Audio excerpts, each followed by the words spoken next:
Cold Johns are expected to be released this morning in the case of a local brothel ring. Should the public know who they are? We'll ask you. Please call or text. I'm Marjorie Egan. Then, A Man of No Importance is the latest musical from SpeakEasy Stage Company. We'll move the show to GBH's Frasier to hear performances from the cast and speak with some of the actors for this week's Live Music Friday. It's great stuff. Listen in or watch on YouTube during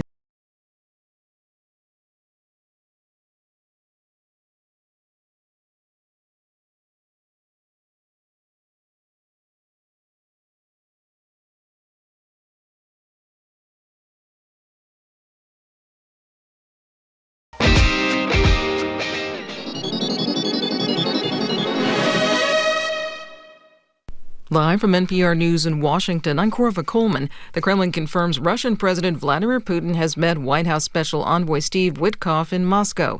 NPR's Charles Maines reports they discussed a U.S. negotiated temporary ceasefire proposal for Ukraine. According to the Kremlin, Putin met with Witkoff late evening and passed on additional information and signals about the ceasefire proposal to President Trump.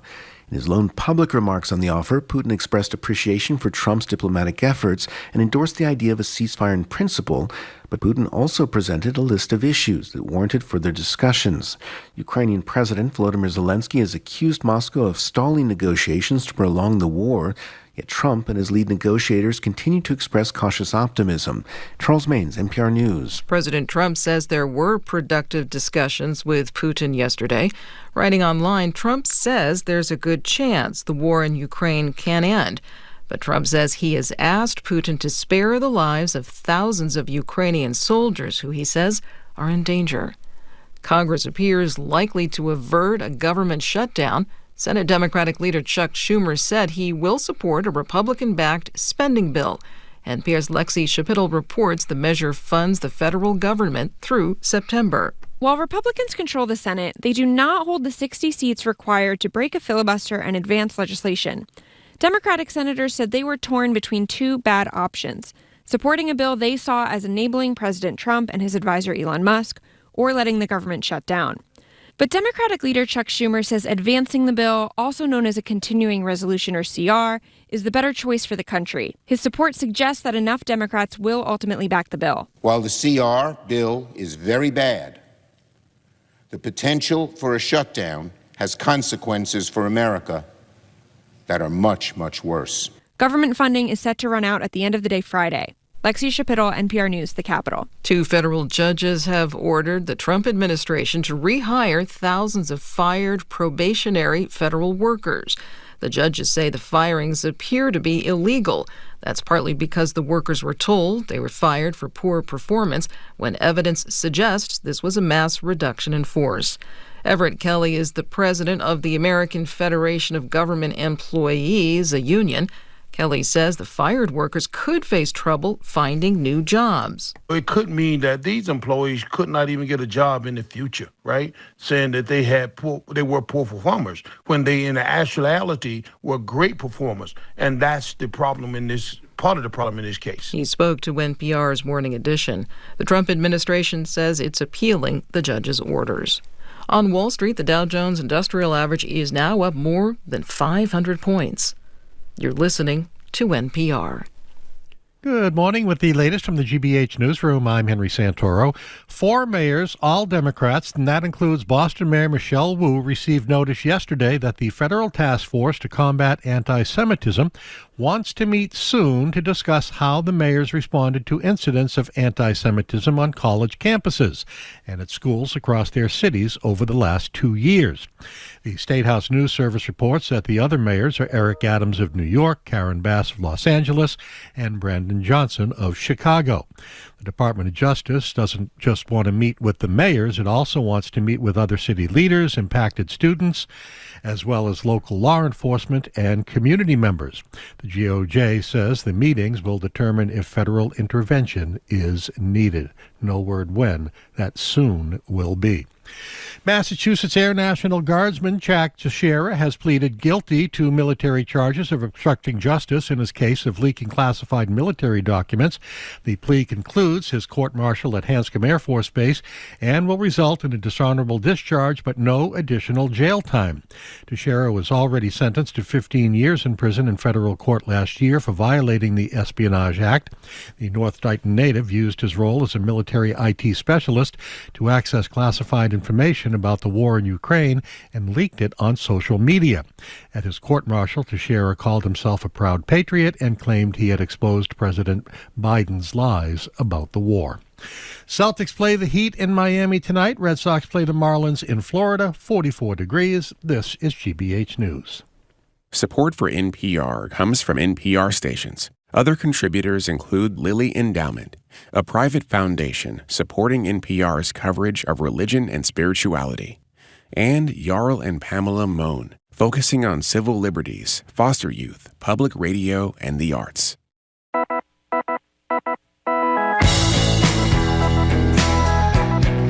Here's Jim Browdy. I am Marjorie Egan. Welcome to Boston Public Radio. We are not at the Boston Public Library today because the library is closed. I hope nobody went there looking for us. We are in Brighton, but we are streaming at youtube.com/GBH News. We'll be back at the library on Tuesday on our normal schedule. Good morning, Jim. Hey there, and if you're outside the library freezing, we're sorry. And by the way, whether you're freezing or not, we have some spectacular music coming from about a dozen of the players from this Speakeasy Stage as a Man of No Importance, which we saw the other day. That's coming at the bottom of the hour, so you really don't want to miss it. So this morning, some of the 28 men involved in the Cambridge, Watertown, and suburban Washington brothel ring, as they call it, that was shut down late, I think it was 2023, are appearing in court starting at 10 a.m.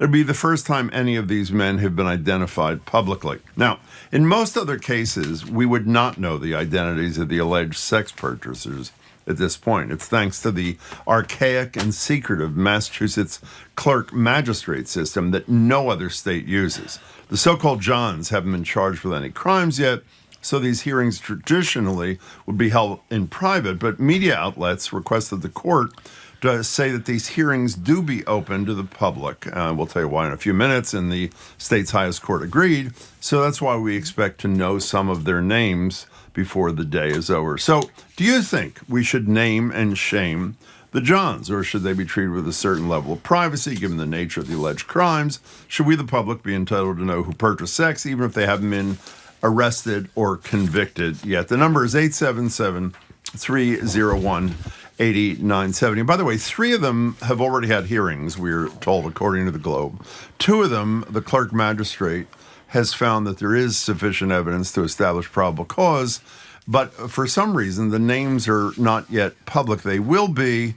Tamsin, our colleague, says we do know their names. They're all John. So that's which I guess is a good point. And can I just explain before we get started here at 877-301-8970? For those who are due process types, which I like to think Marjorie and I are, of course, there are a lot of reasons why ultimately the request was made by the media and the request was granted by the state's highest court to release these names and have them public. 1, public interest, which is a relevant factor. 2, because of the exploitation of these women. And probably most importantly, if you didn't read the Globe series about 6 or 7 years ago about these secret courts with many non-lawyers giving preferential treatment to people in power who are defendants. Remember that judge? This judge, I can't remember her name, takes a Rolex watch off the what do you call it, the conveyor belt at Logan. No charge. No charge. And there are many, many like this. So because of the preferential treatment and the fear that some of these men who are believed to be lawyers, military people, public officials will get a special deal, the feeling was the public has a right to know. And I don't know what your position is. My position is we absolutely have a right to know. And we are going to know at least about a third of these men by the end of the day. The number is 877-301-8970. What do you think? What do I think? Yeah. I What do think you we think? Yeah, absolutely, you're the only one here. we Yeah. absolutely should know them. I think it's a huge deterrent. If you know you're, what I can't believe is that this sex ring, they ask them to identify their employers and provide references. What kind of Not today, before they could have sex. Before they could have sex. So what do you call your neighbor and say, Jim would like to have sex? What do you think of Jim? You think he's a good guy? You think he should be allowed with this poor woman who's been crossing? Say who your employer was too. That's right. I mean, I'm a radio host at WGBH. I'm sure WGBH would be very happy if you were an one anonymous texter responded to you. Jim's at the GBH on the radio, so I guess he's not in court today. By the way, that is not a thing because apparently of the 28 guys, the Johns, a third of them roughly are going to be before the court today, a third next Friday, and we're going to have 3 weeks of disclosures. Yeah. And the other question is, if you're one of these guys, and I assume you have a spouse or a partner. Maybe you don't, but if you have a spouse colleagues or children, do you let everybody know in advance, or do you wait till you're on the front page of the Globe? I think I would let people know. By the way, in advance, I know one try of to soothe the edges. I know who one of the people is. I've told you this, and the only reason, no, don't. Her mouth is agape, as they say. The reason I haven't said it. Did they call you for a reference? No, I have not independently confirmed it from anybody. Okay. But so I feel it's inappropriate, obviously, to out somebody who maybe isn't one of them. But I've been told by 2 reliable sources that one is a public official who I think a decent number of people elected will. The next election should be very interesting. Well, based on what happens on the national level, he'll probably be elected in a landslide, right? This is a banner year for sex abusers, And but anyway, I've gotten in many arguments over the years because other people think that if you want to be a sex worker, be a sex worker. I don't know that I would want a daughter of mine to be a sex worker or anybody really. I don't think it's very edifying work. But people argue that they should be able to do it. But these are women that were exploited women. This was like a sex ring. It doesn't seem to me that these women, similar to the situation with Bob Kraft years ago down in Florida, these were women who were came upon hard times. One of the women in Florida was deported, was she not, I remember correctly? That's right. Yeah. And they were living in, because they had no money, they were living in the spa. This is not an edifying way to spend your life. 877-301-8970. And even if you disagree with Marjorie, it's the state of the law. And if it turns out that they were engaged in this activity and it's in this system. By the way, we're not exaggerating. No other state in the country has these secret magistrate courts where, I'll repeat, you don't even have to be a lawyer. Until the SJC ruled a few years ago, you didn't even have to record the session. So no one knew, except for the brilliant reporters at the Globe who did that Spotlight series, I think 6 years ago. No one even knew what the cases were who went before these magistrates. Is that Ashley Madison still around, the website where if you were married and you wanted to have a discreet... Me? I don't know. Well, you knew the guy. Maybe you had a conversation I know who he is. With a guy. I wasn't in a conversation. I was not in a conversation with a... How do you know who he is? I have had conversations with a guy, not about this. Because 2 people who were deeply engaged in politics told me this is one of the people. Really? Yeah, but again, I didn't spend the time independently. Ask him out for coffee. Ask him out for coffee. So sorry. Go to Starbucks and get the details. Okay, fine. 877-301-8970. In a serious moment, I mean, I do feel bad for these guys because this is going to really cause them problems. And obviously not just in their personal life, but in their professional life. But you know what? If you knew you were going to be on the front page of the paper, you wouldn't do it. And I think that would be good for us all. This. By the way, for the listeners, not every topic is about me. Go ahead, read Sam's. Oh, Sam, I love you. Yeah. I heard the reason Jim is not in court today is because his application to participate in the sex ring was denied. Is that true? Now, can we get back? I know we're going to get to the calls. Ashley Madison is still online. Okay, good. Life is short, have an affair. That's their motto. Can we get back to the point you made a minute ago? Beyond what kind of person decides to do this, have that discussion. Engage in this behavior. You mean hire hookers? Yeah, but more incredibly, let's assume you are the kind of person who decides to do this. Mm-hmm. Again, to reemphasize what you said, you have to provide references, including apparently from your boss. I know. Whom do you get the references from? What? I mean, that would really be a delicate matter. Your coworkers? I mean, your neighbors? Your brother? Mm-hmm. Whom do you ask for HR? reference? I mean, is that... I'm also going to repeat. I hate when people repeat things like I'm about to. The other thing I want to repeat here, you said it as a joke, but in all seriousness, I think we would all agree that if, let's assume you're a high-profile person, and whatever, you're an elected official, you're a judge, we don't know who these people are yet. This is a problem for you. No, whoa. It was a problem 3 or 4 years ago. Hegseth, Trump, Kavanaugh. I don't mean this as a joke. Is it a different time where it's not going to be a problem in 2025? Well, that's a good question. I don't know. Maybe it is. Maybe it is less of a problem in 2025. Speaking of sex abusers, you know what Borowitz, the Borowitz report said today. Yeah. What is? No, I didn't with see the notion of 200% tariffs on European wine so upset Pete Hegseth, who's head of the Defense Department, that he has now resigned in protest. He had a drinking problem. That's a joke. No, he said when he became a Secretary of Defense, he was no longer going to drink. Yeah. That's always a bad sign, too. If you say, if you hire me, I'll stop drinking. And if not, I'll continue to be full down drunk. Let's go, Mary. Carried to his room. Mary in Mansfield, you were first on Boston Public Radio. Welcome to the show. Hi, Mary. Hi. Hi. I have to say that, I was a sexual assault nurse examiner for 10 years. And if they do not name these Johns and hold them accountable for their participation in this crime, then they'll never put a lid on human trafficking, because these girls were most likely trafficked, and it just is galling that they're protecting these Johns. Exactly. Mary, when you said you were a sexual assault examiner, what does that mean? My blood boiled. It means that I was on a pager, and during my 12-hour shift, when a victim of sexual assault or rape was presented to the ER, I was called in to do the forensic exam and take the history and the kit and collect all the specimens and their history. And then if they decided to prosecute the case, I was also in charge of the chain of evidence, and then I would testify on my evidence collection and what I found and the patient's testimony. Well, Mary, I'm so glad you called, because I'm sorry, I didn't mean to interrupt you.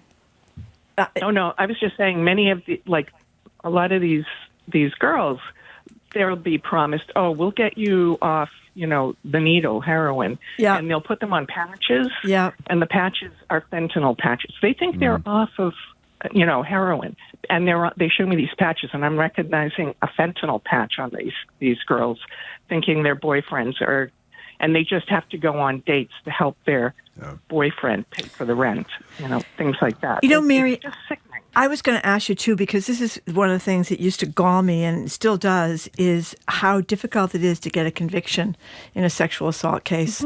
It's really, really hard, and very few women even bother because they know how hard it is. They get raked over the coals.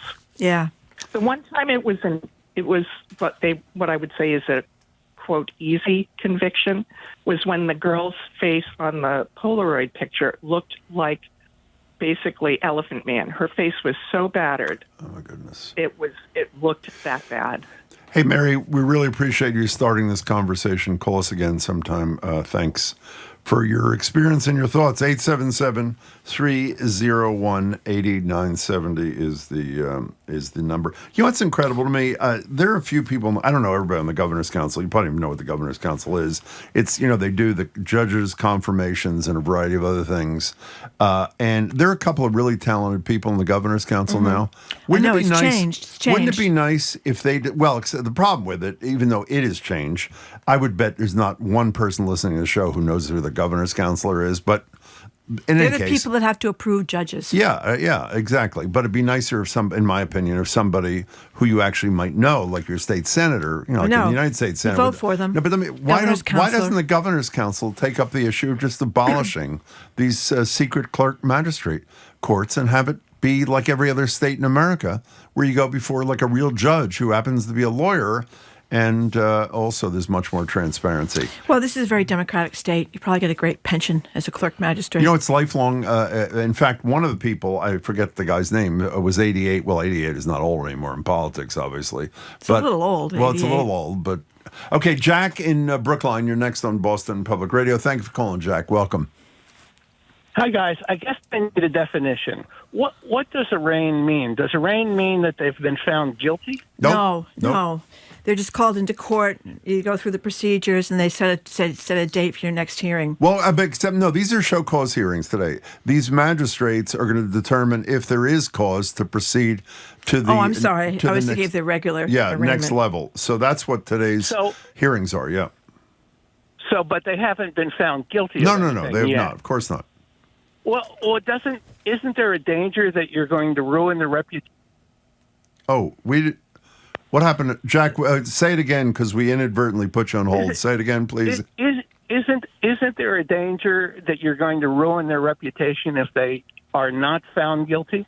Yeah, but I mean, there are a lot of people who are prosecuted and are not found guilty, who's not only a lot, everybody whose names we know. And the second reason here, even though this is earlier in the process, Jack, the argument is these secret courts, and they have such a history of preferential treatment of people in power that the state's highest court, despite I'm sure sharing your concerns, believed it was in the public interest to treat these people like somebody who is in, as Marjorie said, in a public courtroom. So I understand your position.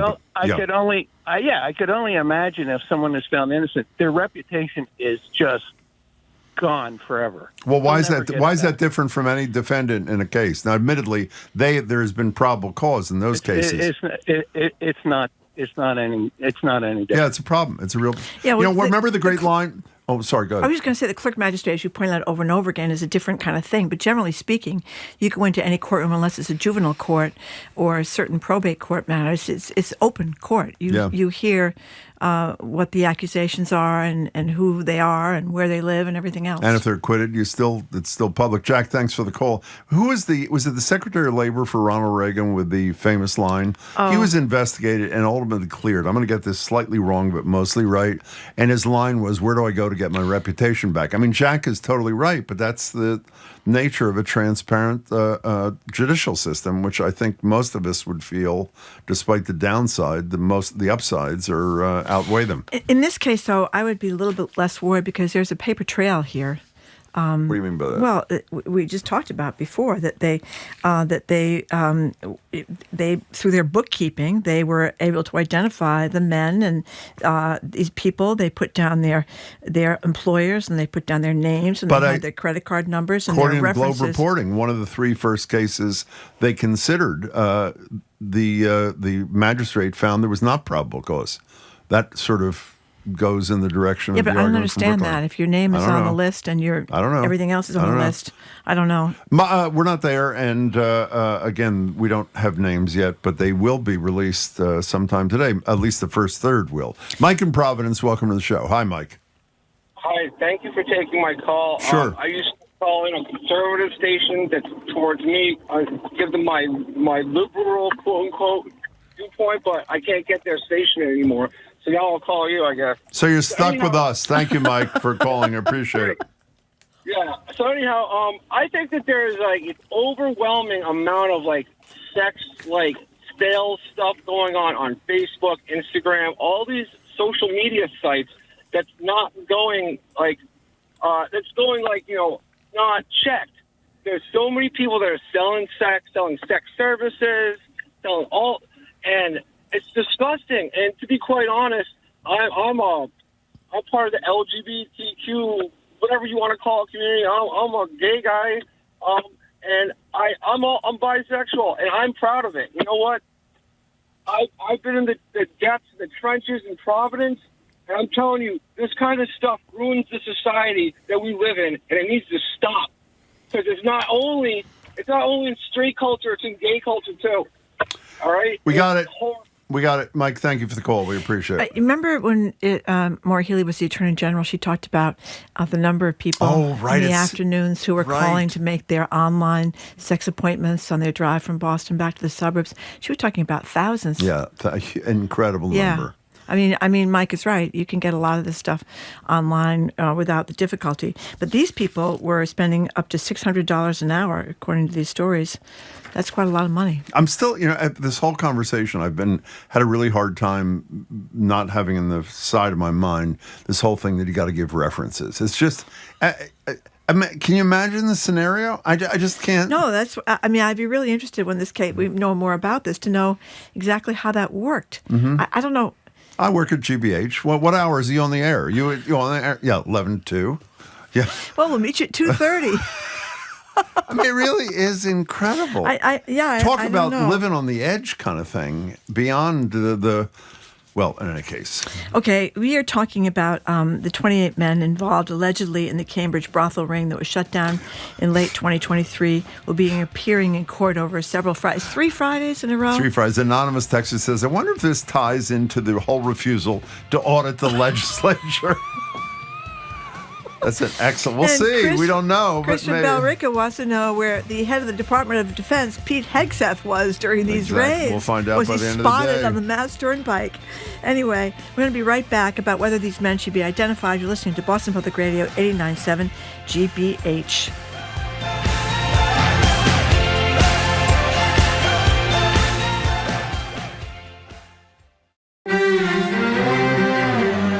Sunday is St. Urho Day, celebrating a fictional Finnish folk hero, but the story St. Urho doesn't actually come from Finland. It comes from another cold place up north. There are quite a few Finns in Minnesota and a lot of people of Finnish heritage that are in Minnesota.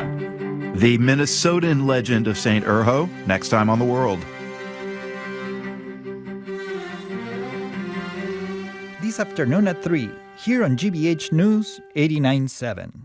Our programs are made possible thanks to you and the Massachusetts Health Connector for Business. New premium value plans can help small business owners find and offer accessible employee health benefits. Learn more at mahealthconnector.org/business. And the Boston Speakers Series, announcing its upcoming season at Symphony Hall for 7 evenings, featuring Dr. Anthony Fauci, Ken Burns, Outliers author Malcolm Gladwell, and freed Russian political prisoner Vladimir Kara-Murza. bostonspeakers.org.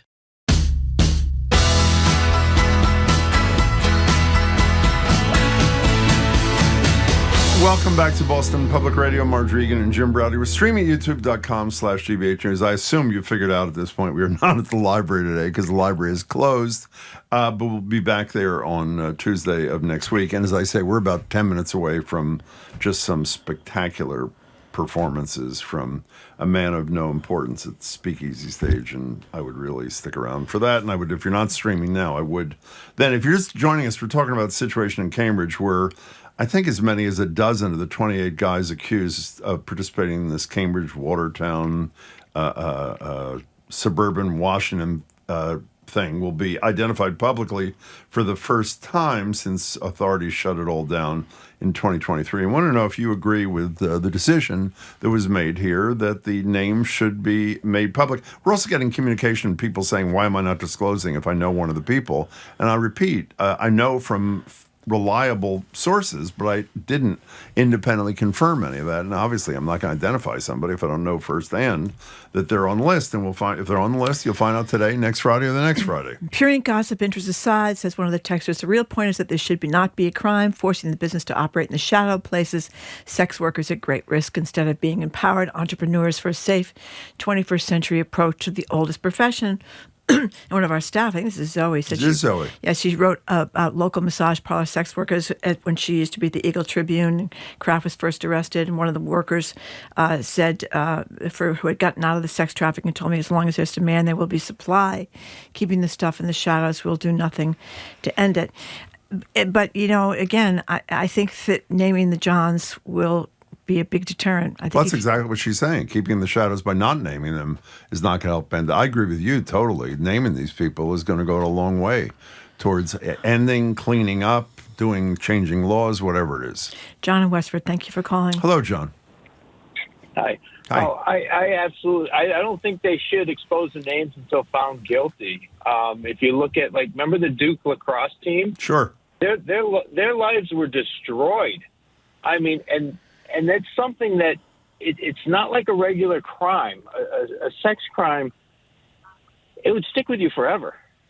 and it ruins your family. It's not like, oh, I was accused of a hit and run. Well, John, based on that, forget these 28 men. Based on your thinking, that we should never disclose anybody's name who's a defendant until he or she is found guilty, right? Because it's going to ruin. No, not at all. Why? No, not at all. No, the stigma.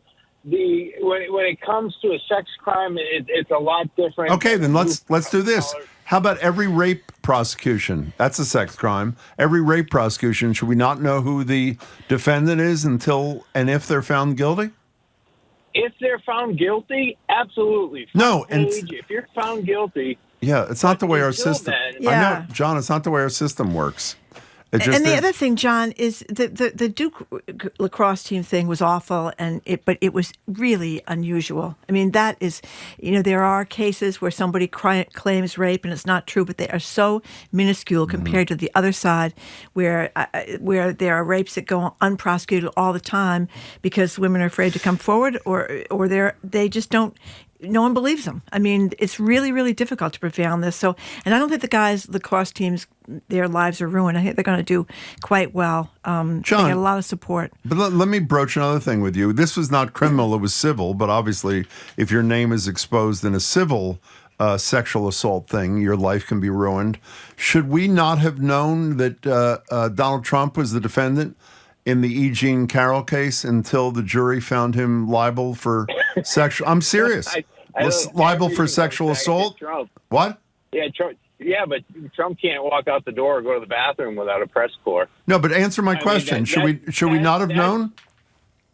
No, that's totally different. And Why? What about if it's the 2 months before Election Day? Then there's a federal law against. No, actually, there's not. That's about no. That's not about initiating prosecutions. But the point, John, is and I hear your point, and a lot of people feel the way you do. Thanks for the call. It's not the way our system works. It's impossible. How could you possibly run a jury trial in a courtroom and not know who the defendant is? Well, then obviously the proceeding would not be public. By definition, it would not be but you're going to have a jury of 12 people or a jury of 6 people. You're going to have all the court officers. You're going to have. I mean, I think the open court system is really matters in terms of justice, to have people there in an open room to be able to see the proceedings. 877-301-8970. Eleni, you are on Boston Public Radio. Thank you for calling. Hi there. Hi. Thank you for letting me speak. Of course. So I think.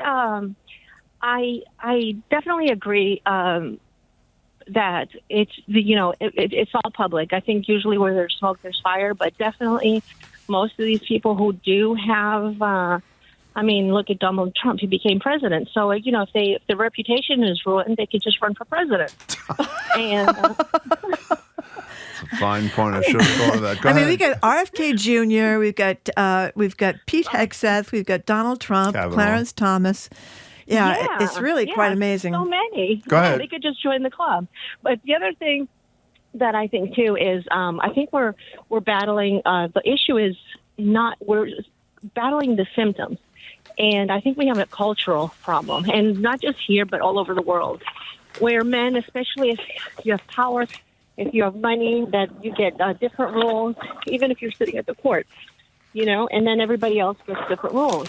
But I think we need to start at a very young age, when children are still in school, in preschool, first grade, kindergarten, and teach them consent and teach them that, you don't have the right to go to touch somebody. I've actually was working in the daycare, and there was a young boy who actually touched a little girl, pushed her, and everybody went around to the little girl to tell her that, oh, it's okay, he didn't mean it, just say I'm sorry. And this little boy was looking around, talking about 2.5 years old, with a smile like, whoa, they came to my rescue, Yeah. So Eleni, that's a great point. I think we are better than we certainly were. I think so, too. We're much better now in teaching kids than we used to be, certainly 20, 30, And by the way, let me years just say ago. one more time. If you haven't read this Globe series from a bunch of years ago about these secret magistrate courts, had they not had this history, these names might not have been public. An answer to some who said they shouldn't be. It's because they have a history of giving special deals to people in power that the court determined that it was in the public interest to disclose it, and we agree with them. You know, somebody just texted about Giselle Pellico's case that showed that she's the woman in France who was her husband drugged her and brought men into the house so they could sexually assault her. 72 men were put trial, but this texter says Giselle Pellico's case showed us men from all walks of life are willing to rape an unconscious woman. Release the names of those John so people can understand that men engaging in hiring sex workers is not an uncommon practice. By the way, the reason her name and identity was public because she had the courage. She was incredible and wanted it to be public. Yeah, which really is amazing. And it was amazing, as this texter says, that people would come in, see a woman there unconscious, and not be put off by that. Anyway, we are moving on because we're going to hear some great music up next. Time for Live Music Friday, courtesy of the Players and Speakeasy Stage Companies, a man of no importance. We're going to relocate the show to GBH's Fraser to hear performances from the cast and speak with some of the actors. You're listening to Boston Public Radio, 89.7.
I'm Culture Show co-host Callie Crossley.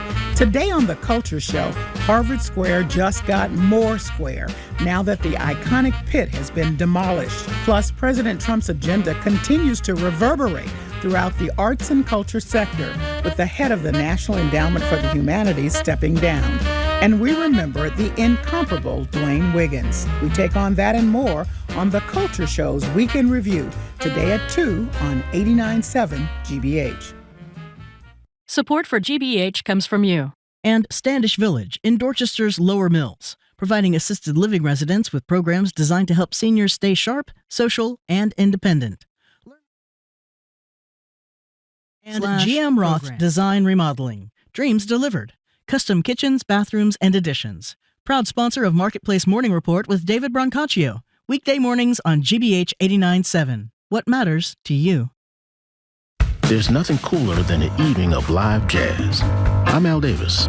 GBH Music and Jazz Boston are teaming up for a series of unforgettable concerts. Jazz now at our Brighton studios. From world sounds to the American Songbook. Learn more and reserve your tickets at gbh.org/events.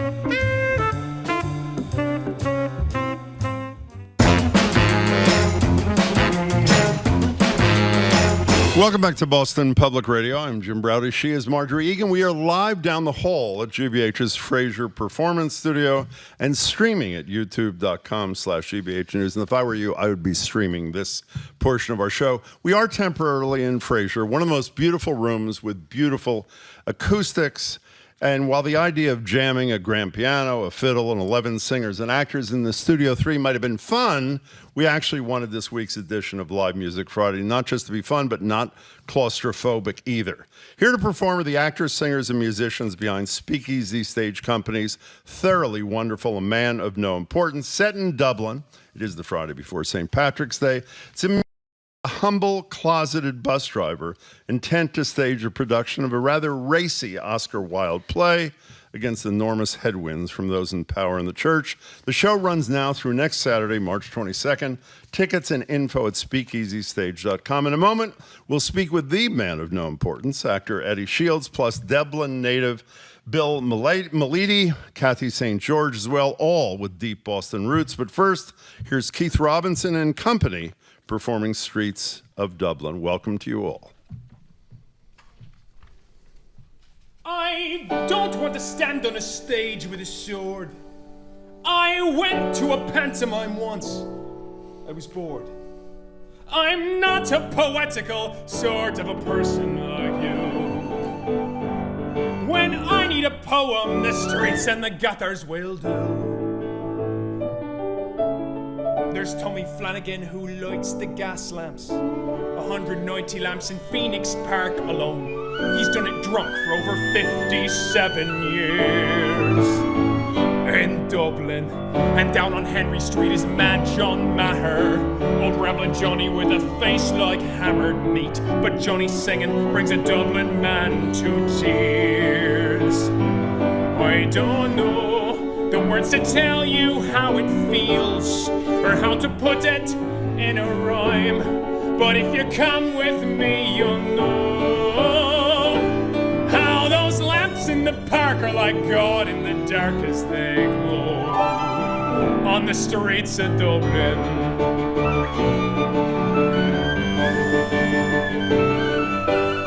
The dealers hawking and the dockers yelling, the buskers banging and the ragman ringing bells, and there's Maureen whose door is always open for old Dublin. And Tony Coyley with his racing pigeons.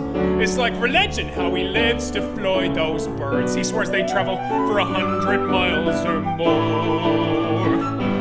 I don't know the kind of words that you might say, but I can put it my own way. And if you come with me, you'll know how those birds on their wing are a beautiful thing as they blow through the streets of Dublin. And there's music like nothing you've heard if you know the right jukebox to play. There are glasses to raise in the praise of surviving the day. Down where Miss Kitty Farrelly is pouring whiskey, and Frankie Donahue is lighting her cigar. A smoky den where working men don't bring a wife. It's the laugh-pearl fellas with stories to tell, men who love to get drunk and race through bloody hell. How you'll come out with me and you'll see what you're missing in life. On the streets of Dublin. On the streets of Dublin. On the streets of Dublin. On the streets of Dublin. On the streets of Dublin. On the streets of Dublin.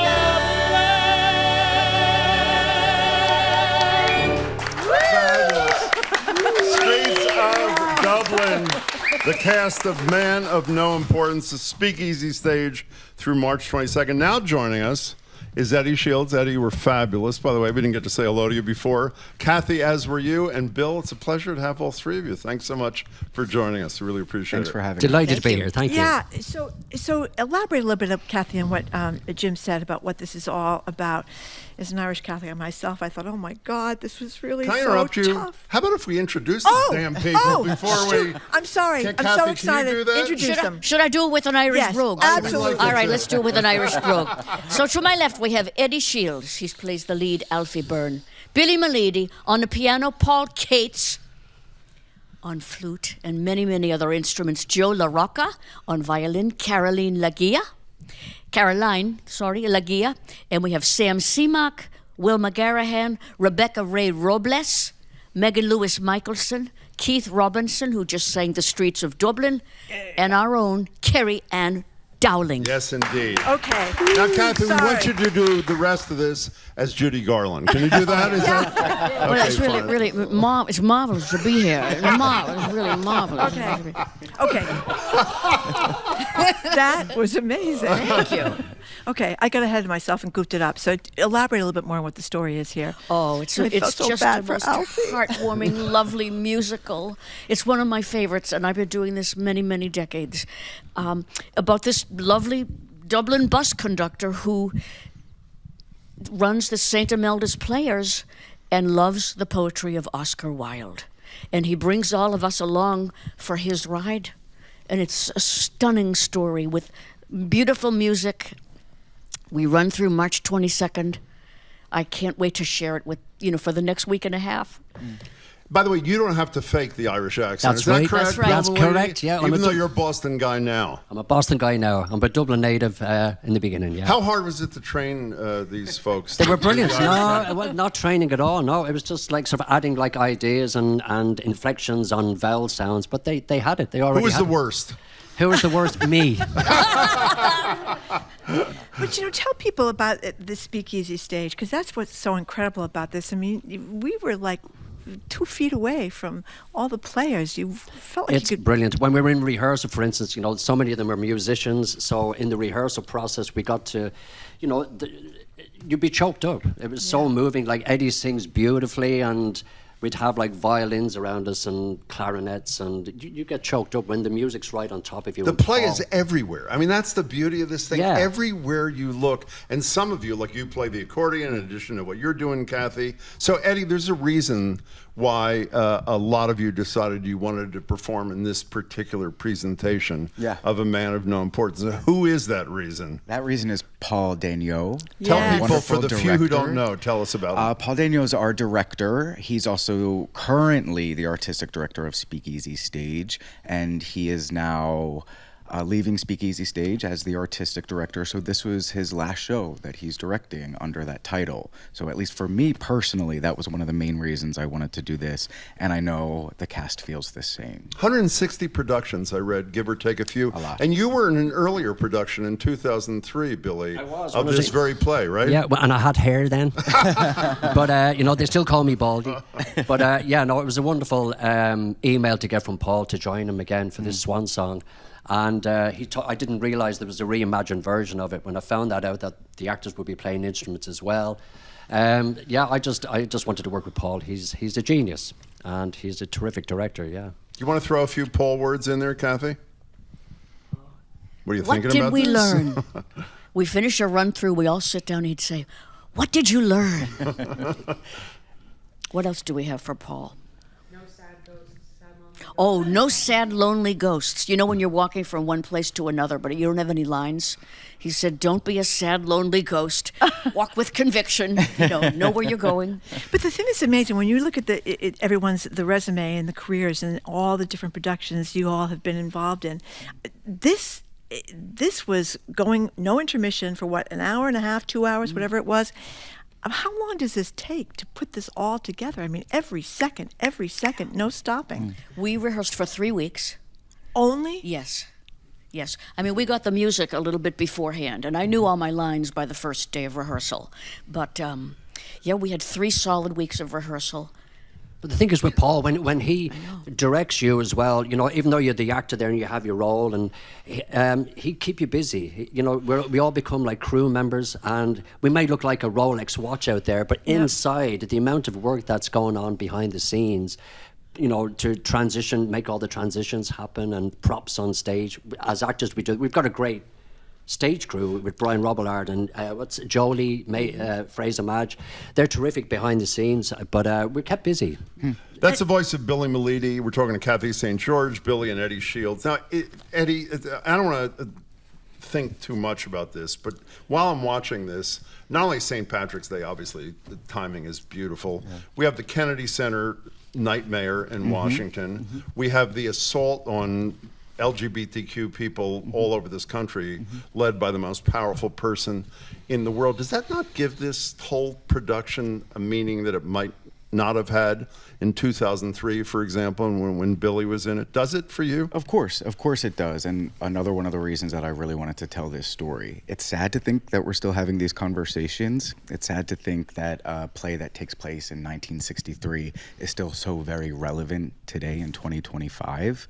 But with the themes of politics and censorship and art and their relationship together, that's directly involved in our story of A Man of No Importance. Did I read your Philly? I'm a Philly kid. Are you a Philly boy? I'm from Philly. Go Where's Eagles. The Philly accent. Go I know. Eagles. Go Eagles. I can say, let's go down to the Wawa and get a hoagie.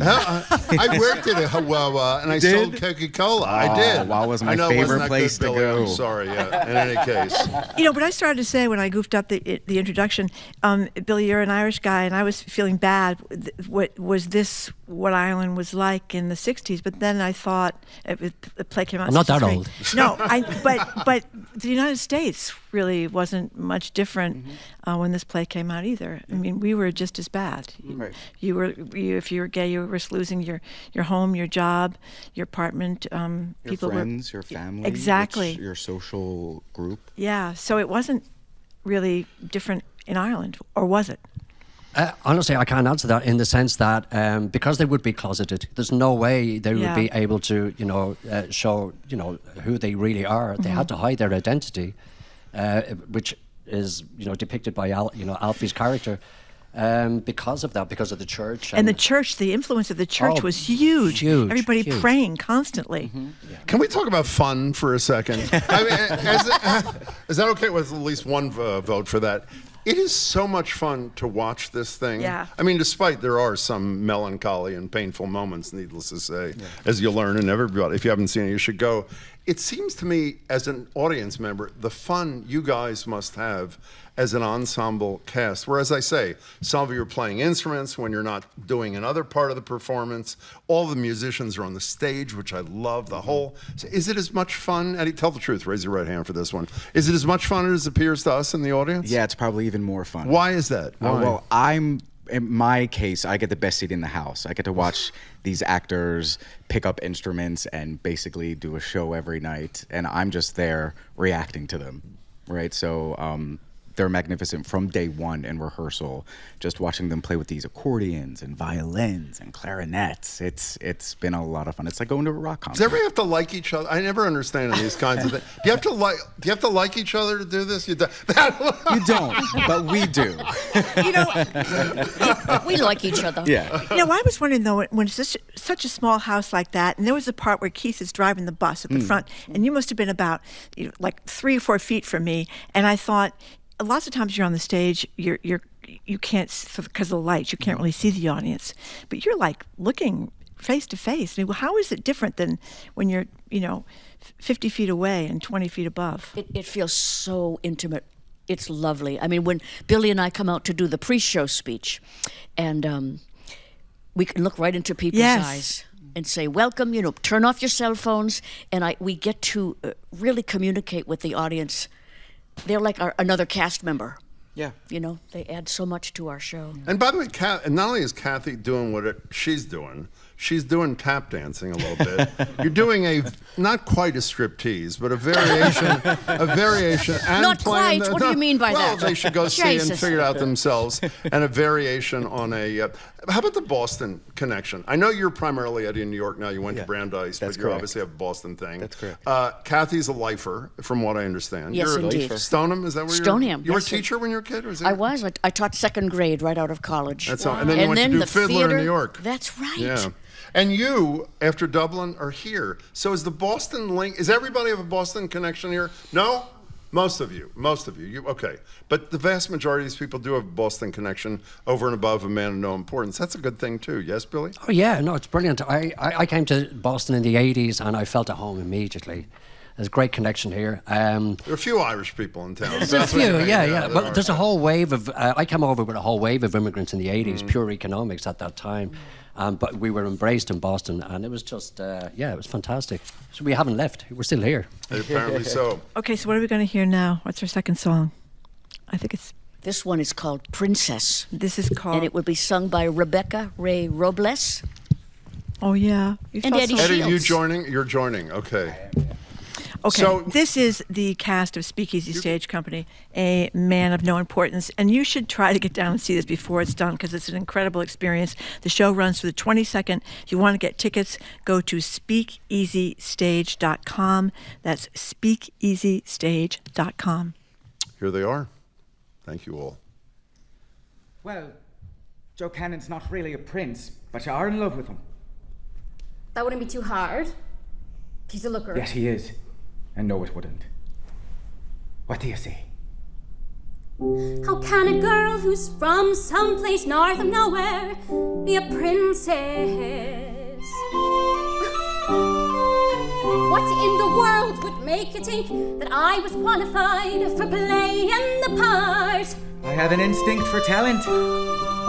I'm from Roscommon, where the major entertainment is to sit outside the pub and watch a fly-on dog mess. I'm not joking. They have their football and their Bibles, and they don't believe in ours. I'll help you. I'll take you through it line by line. Here stands a shop girl who puts prices on the produce, not a princess. My royal palace is the back room of a boarding house, brick wall for a view. I don't pretend to be a thing but plain and common. When you're brought up in Roscommon, what's the use pretending? I leave the fairy tale ending to the people such as you. They don't raise streamers in Roscommon, only onions and potatoes.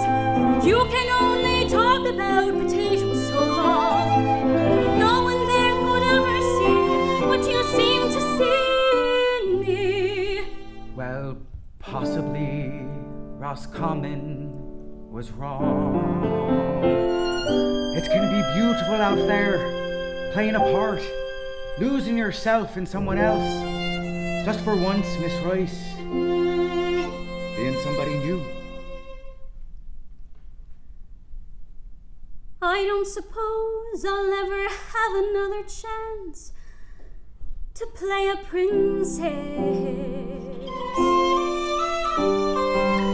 And here in Dublin, it appears that the prevailing minds are not quite so small. I swore I wouldn't spend my life back in Roscommon. I'd be someone going someplace they would never dream of. The only dreamer that Roscommon will be able to recall.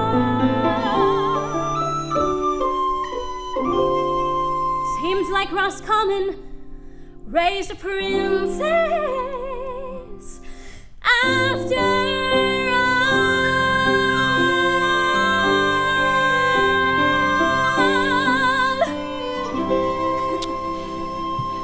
That was Rebecca Ray Robles and Eddie Shields, two of the stars from the great SpeakEasy Stage Company's A Man of No Importance, which is running now through the 22nd of March. For information and tickets, go to SpeakEasyStage.com. Thank you all for coming in, and thank you all for one of the best nights I've had in the theater in ages. So appreciate you coming in. We should also congratulate Paul Daigneault on a career unlike any other, and we wish him wonderful things in the future. We know there'll be much more. Thank you all. That was a thrill. It was Coming really up, great. After the new news, we'll be back in Studio 3, talk with GBH's Callie Crossley about Democrats folding, GOP pals calling Elon Musk to get their budget cuts, and an update on what is happening to that Columbia student who was arrested and detained for apparently no crime we can figure out yet. You're listening to Boston Public Radio 89.7 GBH, live from not the Boston Public Library today, but the studio in Brighton.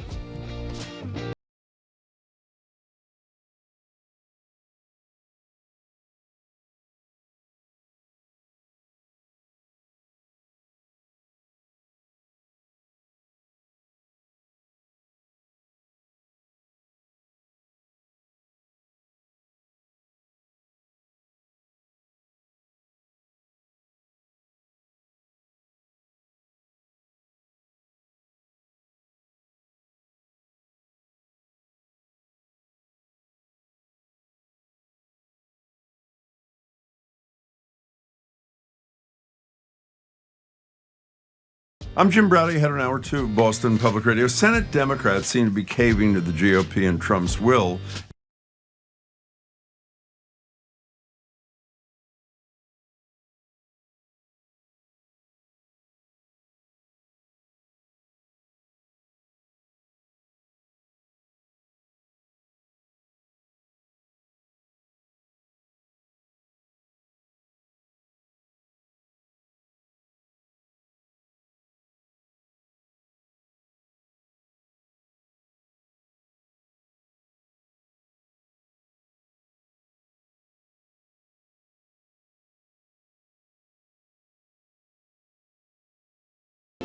You're listening to Boston Public Radio with Jim Browdy and Marjorie Egan. Just ahead, more smart conversation about what's going on in our community. That's right after an NPR news break, here on GBH News 89.7. Funding for our programs comes from you. And Comcast Business, committed to providing connectivity for your business with network and cybersecurity solutions. Comcast Business, powering possibilities. Restrictions apply. To learn more, you can call or visit ComcastBusiness.com. Brainiacs, assemble! It's time for another year of High School Quiz Show. So put your thinking caps on and get ready to play along at home. Don't miss a new episode of High School Quiz Show Saturday evening at 6 on GBH2. You're listening to 89.7 WGBH HD1 Boston. Online at gbhnews.org. GBH News. What matters to you? I'm Jim Browdy, head of Hour 2 of Boston Public Radio. Senate Democrats seem to be caving to the GOP and Trump's will in voting to avert a government shutdown and incurring the wrath of their fellow House Democrats along the way. We'll talk to Callie Crossley about that. Plus, D.C. starting to remove the Black Lives Matter street mural in front of the White House. I'm Marjorie Egan. Then Boston Globe travel writer Christopher Muther offers his eulogy for free checked luggage on domestic flights. Southwest Airlines is no longer the airline of the people. Plus, Muther recounts his trip to Thailand with tips for budget travel and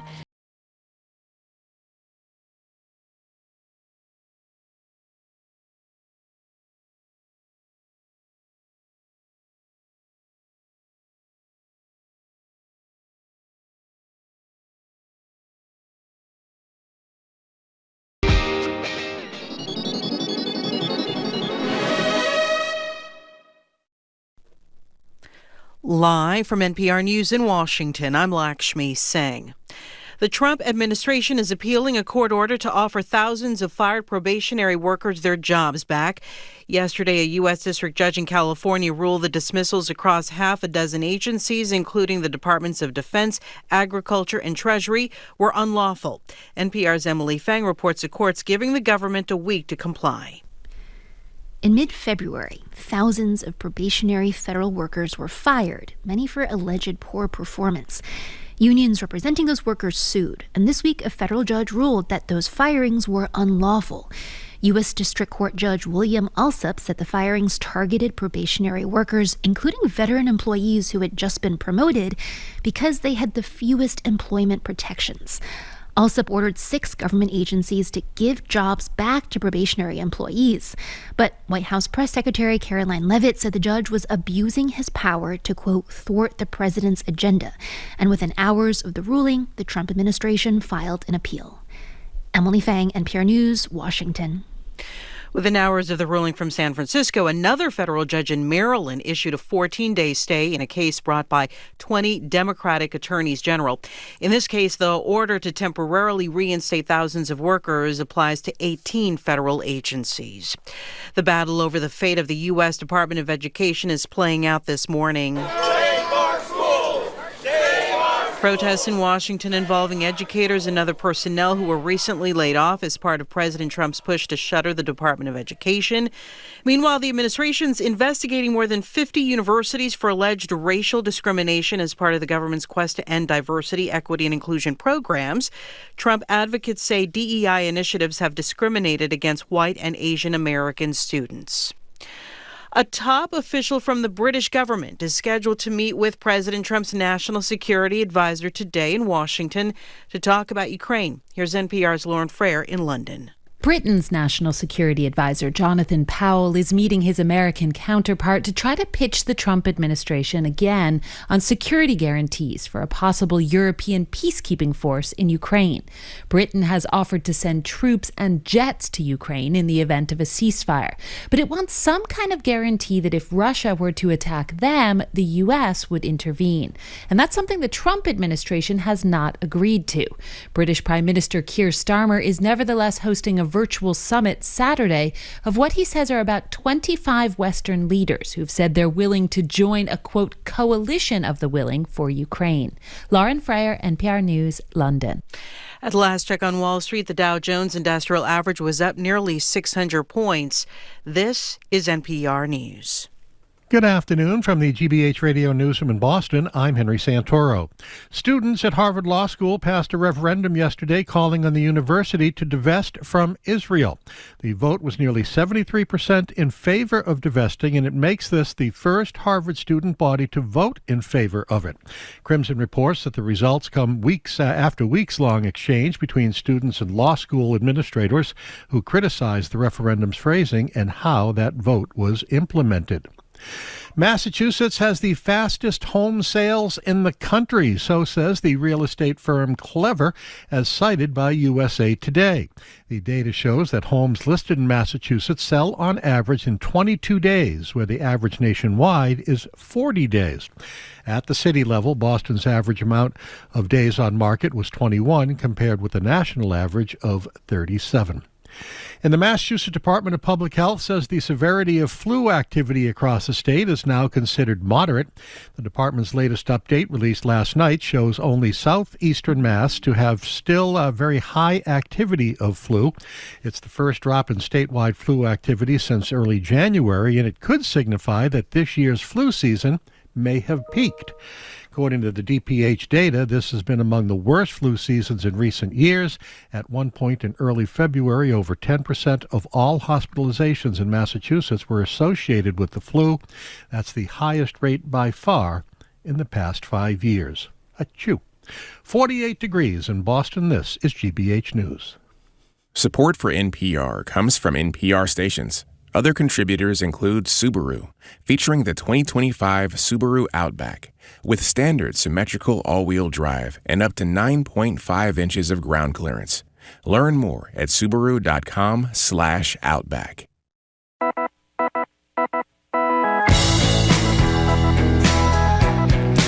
Here's Jim Browdy. I am Marjorie Egan. Welcome to hour number 2 of Boston Public Radio, 89.7 GBH. We are not at the library today.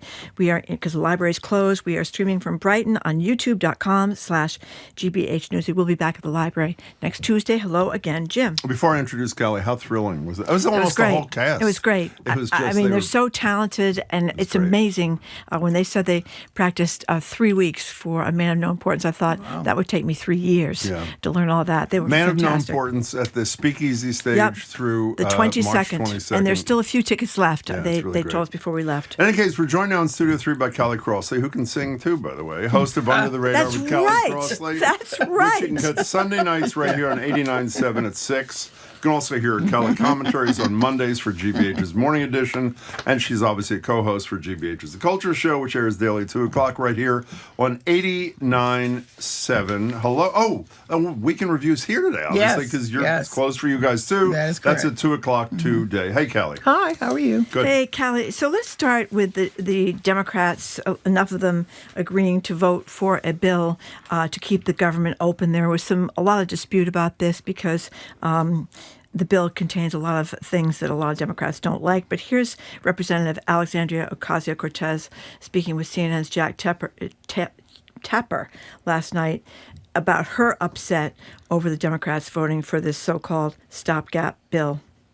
This Republican extreme spending bill removes all of the guardrails and all of the accountability measures to ensure that money is being spent in the way that Congress has directed for it to be spent.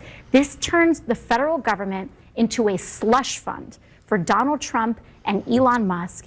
It is almost unthinkable why Senate Democrats would vote to hand the few pieces of leverage that we have away for free. We should just make clear, in the House, only one Democrat from Maine voted for this. All the rest voted no. But when Chuck Schumer, the leader of the Democrats in the Senate last night, said he was going to vote for it, the feeling is that they would. And then this rupture, House Democrats versus Senate Democrats, happened. What do you make of this, Callie Crossley? I'm astonished. I am too, actually. I'm just quite astonished. I don't know what to make of it, actually, because the underpinning of all of this is that there was no negotiation with the Democrats, period. This bill was presented from the Republicans to the Democrats as a done deal, kind of take it or leave it. And so for the opposition party, with legitimate concerns baked into what they presented, to say, oh, well, okay, we'll just go along with it. Now, of course, some say the issue is, and this is what Chuck Schumer was talking about, is that essentially we'll get blamed for it and we won't get much for it. Well, that doesn't seem to add up to me. It seems to me, you Democrats, craft your narrative based on what you were trying to protect in a bill that was just handed to you for which you had no voice. I mean, all the people that voted for you sent you there to have a voice to say. Use the expression "take it and leave it." I don't know if people are following this. Literally, the House did it. The House Republicans vote with one dissension. All other 217 vote for it. And then what they do is they leave town. And the theory was, if we leave town, the Senate can't mess with this bill, putting Schumer and the Democrats in a corner. And by the way, at this gathering, I don't know if you both read this, where Ocasio-Cortez spoke out against her fellow Democrats in the Senate, a ton of her fellow Democrats were urging her to run against Schumer in the primary. Here's what Schumer had to say last night. He was talking to MSNBC's Chris Hayes about why he decided to break ranks with House Democrats and vote for the bill. In a few weeks, if there was a shutdown, everyone would be complaining and howling. Why did they eliminate SNAP? Why did they cut so much of Medicaid? But they could do all that on their own. That's the problem. There is no check on them with a shutdown. That's not to say this CR bill is a good bill. It isn't. It didn't have any safeguards in it. But it would be much, much worse to have a shutdown. What do you think of this? I have no idea what he's talking about. I guess I don't understand what the check. Where's the check if you vote for it? So that's where I'm confused. Well, that's what she said. There is no check if you vote for it. He's saying there's no check if you don't. To dig what's the expression? The knife even deeper. I was just watching CNN right before we started here, and Trump thanked Schumer.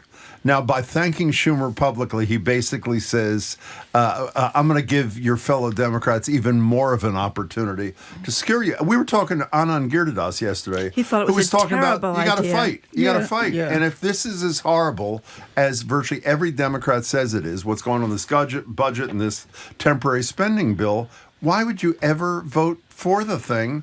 I just don't get the Schumer thinking at all. Well, here's the other thing that had me a little puzzled in my time of shutdowns, not shutdowns, coming to the edge all the way while they negotiate down to the moment. There's been that one time where we had that significant period of shutdown, and people suffered and lost their jobs, and folks were trying to raise money for people who needed food and all of that during the time. These were federal workers. So, in my opinion, I could I was a pup. I'm a pup going through this because I had never had watched that before.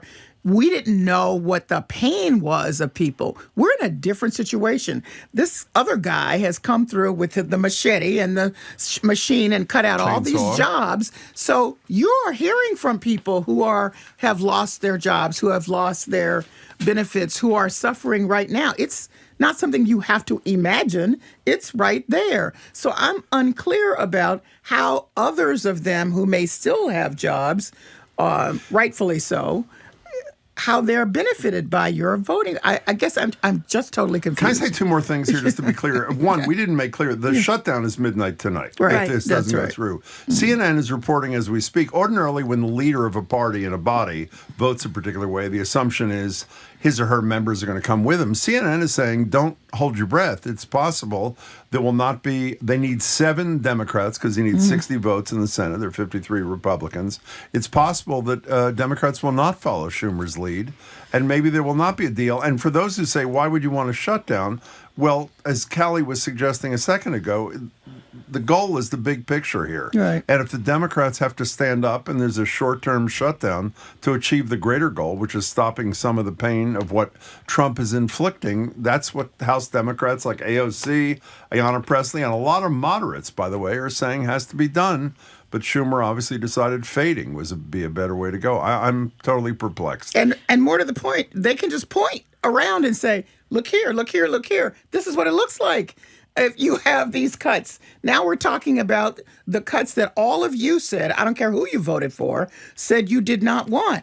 And we're saying that's in this compromise, this stopgap thing, and we didn't have any voice in it, and we're still going to go along with it. I mean, just not having a voice, I think, is very, very dangerous. And by voting for it, you're basically saying it's okay. We'll accept not having a voice, which is a horrible precedent, too. So, Again, we won't know puzzled. till the vote in the Senate later today, but obviously there's a lot of dissension in the Democratic ranks.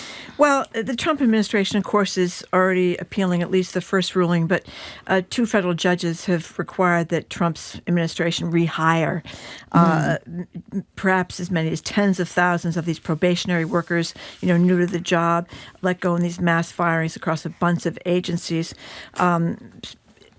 putting a wrench in his effort to totally downsize the federal government. So he's appealing, as I said, but this is at least a temporary win for those probationary workers. Here's the thing that puzzles me, too. I guess I'm just puzzled all along.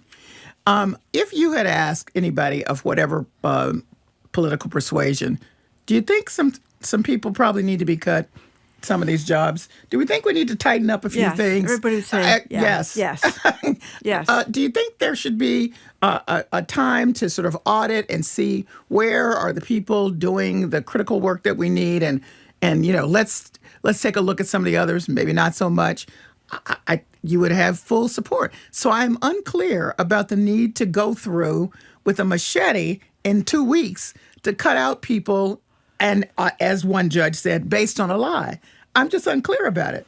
I just don't understand. I can clarify it. They can't make the case on the merits legally that tens of thousands of probationary employers are not doing a decent job and not serving a purpose, and they want to use the broad brush. They want to use the chainsaw, and Trump's attitude, and obviously Musk's is, we'll be able to get away with this thing. And by the way, the fact that there's a preliminary stay against, and these people have to be reinstated, doesn't mean that Trump's not going to win down the line. That's correct. So, and the thing that drives me nuts, when I continue to hear people on television say, well, we need these cuts to happen, and they act as if they're paper clips and staplers. Yeah. Tell the story of this vet, this Joy Marver, that you alerted me to this morning. Oh, this was an absolute horrible story. This is an Iraq War veteran who got cut, and she is someone who suffered a brain injury when she was deployed during the Iraq and Afghanistan war. She loses her job. Retired Sergeant First Class Joy Maver, and she was driving home from losing her job, driving over this bridge and thinking about driving her car right off the bridge. She was so devastated by this. And then, thankfully, she did not do that. She went home and she hung the flag on her house upside down, which, of course, is a sign of distress. But this is a woman, like I said, that put her life on the line, had been working for the VA and doing great work for the VA. And in this cruel way, now, I don't know if her particular instance, they said that she was bad at her job, which is an added extra of cruelty. That's the only way you can do that. Yeah. But that makes it even worse. Yeah. You are lousy at your job, and that's why we're firing you. And she just was suicidal. I know. I mean, we've done a lot of stories about so many of our veterans who came home with traumatic brain injuries and the high rate of suicide among veterans, period. I keep thinking about those massive cuts at the Veterans Administration offices, who service the veterans who've come back, and the fact that my understanding from this administration is veterans were of the highest concern and priority, along with defense. That's not what we see at this level. And by the way, high numbers of the people in the general probationary employees who've been whacked with the machete of Elon Musk are veterans. So here we are. She is a microcosm of what's happening with a lot of veterans who are working. She happened to be working actually at the in a Veterans Benefits Administration. Exactly. Yeah. But there are others who are in many of the other departments that have just been sliced, and they were supposed to get some kind of special, not dispensation, but some special attention. Again, this is a situation where a good audit, where you took a minute, asked some people, who needs to go, who needs to say. Which is what Clinton did back in the 1990s. It was a much more... Well, one of the reasons that Trump won 65% of the veterans' vote is because he went out of his way every opportunity to say, I'm your savior, even though, as I said yesterday to the secretary, Dr. who's head of the Veteran Services in Santiago. John Santiago. He's a draft dodger. Look what he did to Khizr Khan, whose son was killed in Iraq. Look what he did to John McCain. Didn't matter. Yet 2/3 of veterans thought he was the solution, not the problem. And now let's see if they think he's still the solution. We could say the same thing about police. And you just released all those January 6 people. Right. I just want to note something that I've been following a little bit. Axios has been doing these kind of, I call them like Rorschach tests or something, small little focus groups. They go back to people that, they talked to before the election. John King's doing that too on CNN and all over the map. Exact same thing. But go ahead. So these are very small. These are not meant to be, this is a huge study with scientific everything. This is just in the moment. So in January, they went to Arizona. They had about 10, 13 participants. Everybody love, love, love, love. Keep it going. Yeah, it's a little messy. Yeah, we don't like some of the stuff he's saying. We don't care for how Musk is being a little too over the top, but we like it. So they just went to Michigan, and these are swing voters in Michigan. And 10 of the 13 said this is erratic, frightening, disruptive, and used the word dictator. People who voted for Trump? People who voted for Trump. Wow. And then they asked the question, if you had to do it again, and would any of you vote for Kamala Harris? Only one person. Really? So this is this is a very interesting conversation. So it says to me, as people are, I'm confused about a lot of stuff, but obviously people are like, where I don't like this, but where do I go? And I don't feel like, at this moment anyway, the Democrats are representing me. I don't think it helps if these people figure there's not the fight. To stand up for them. Democrats are disgusted with Democrats these days, so it's not even the independent swing voters. Right. And I think it's a big problem for Democrats to figure out why their own people don't like them. Well, look at what we just discussed at the top of this thing in terms of the message to the public. Yeah. Whether you like the message or not, every single Republican except Tom Massey, I think his name is, in the House of Representatives voted for this continuing resolution. House Democrats, with one exception, Jared Golden from Maine, voted against it, but the Senate Democrats are split. So there's not even a uniform, that the Republican message is uniform. We'll support anything that Musk and Trump do. I mean, that is their message. That's right. Even and the if Democrats, we're a little concerned about some are with them, some are not with them. Some said we have to do this because it's the lesser of two evils. And you know what also drove me nuts? The numbers. And this is more scientific than the thing this in Michigan. This is Axios, by the way. If I didn't say it's Axios. They're doing great work. But there's a poll of people that came out last night, I think, saying that Musk's popularity is dropping pretty dramatically. But we also learned yesterday or the day before, if you're a Republican senator and you're upset with the cuts that Doge is making in your district. When Musk went to the Republican caucuses, he gave everybody a cell phone. You're Rick Scott from Florida, the senator. Yep. You just call Musk on the phone, and he'll probably undo the cuts that apply to your jurisdiction. It's unbelievable. You got to give these Project 2025 people credit. I mean, they really crossed the T's and they did. And dotted the I's here. They have figured out a way to get away with this, and it could be what you just talked about, Callie. No matter how bad it gets, they're going to find a way to work around it in these red states, or people that got fired in these red states are going to be helped. The only people that are going to stick it to the red states are the Europeans on the tariffs. They're the only ones that are going to make the red states. The bottom line is, and I've heard so many conversations with you all with different people about this, is that Congress is just, whatever party you are, have just abdicated its responsibility, because the Republicans too could do more than just call up Elon about their particular issues, like the Oklahoma guy did and saved the Oklahoma Republican who chairs the House Appropriations Committee. This is Tom Cole. He took credit for keeping several federal offices open in his district. Okay, good for you. And that probably was worthwhile to do. But the fact that you all have just given Musk, who has not been elected and is not in Congress, your job. See, at any point, power of the purse. Turned it over Congress to him. can say something. Totally right. It just I don't get that. I don't get why you would want to give away your power to regulate the purse. FOT, fear of Trump. That's the bottom line. These people are so scared But then do it yourself. of Donald Trump and his people. You don't let him do it. You mean even if you're going to do what Trump wants, then vote to do it. You vote. So you vote that's it. a wonderful And point. as we mentioned reading Drudge this morning, that Tesla, which made $2.3 billion, pays zero federal income tax. For several years, it's paid zero. Well, and probably got a few more house sales on the White House lawn the other day as well. I've gotten these texts. I've gotten tons of these texts in the last couple of days. Here's the latest one. That's a sad story, Marjorie, about the person with a traumatic brain injury losing their job. But there are plenty of those stories of people who lost their jobs for not taking the COVID shot, and you didn't give a whatever then.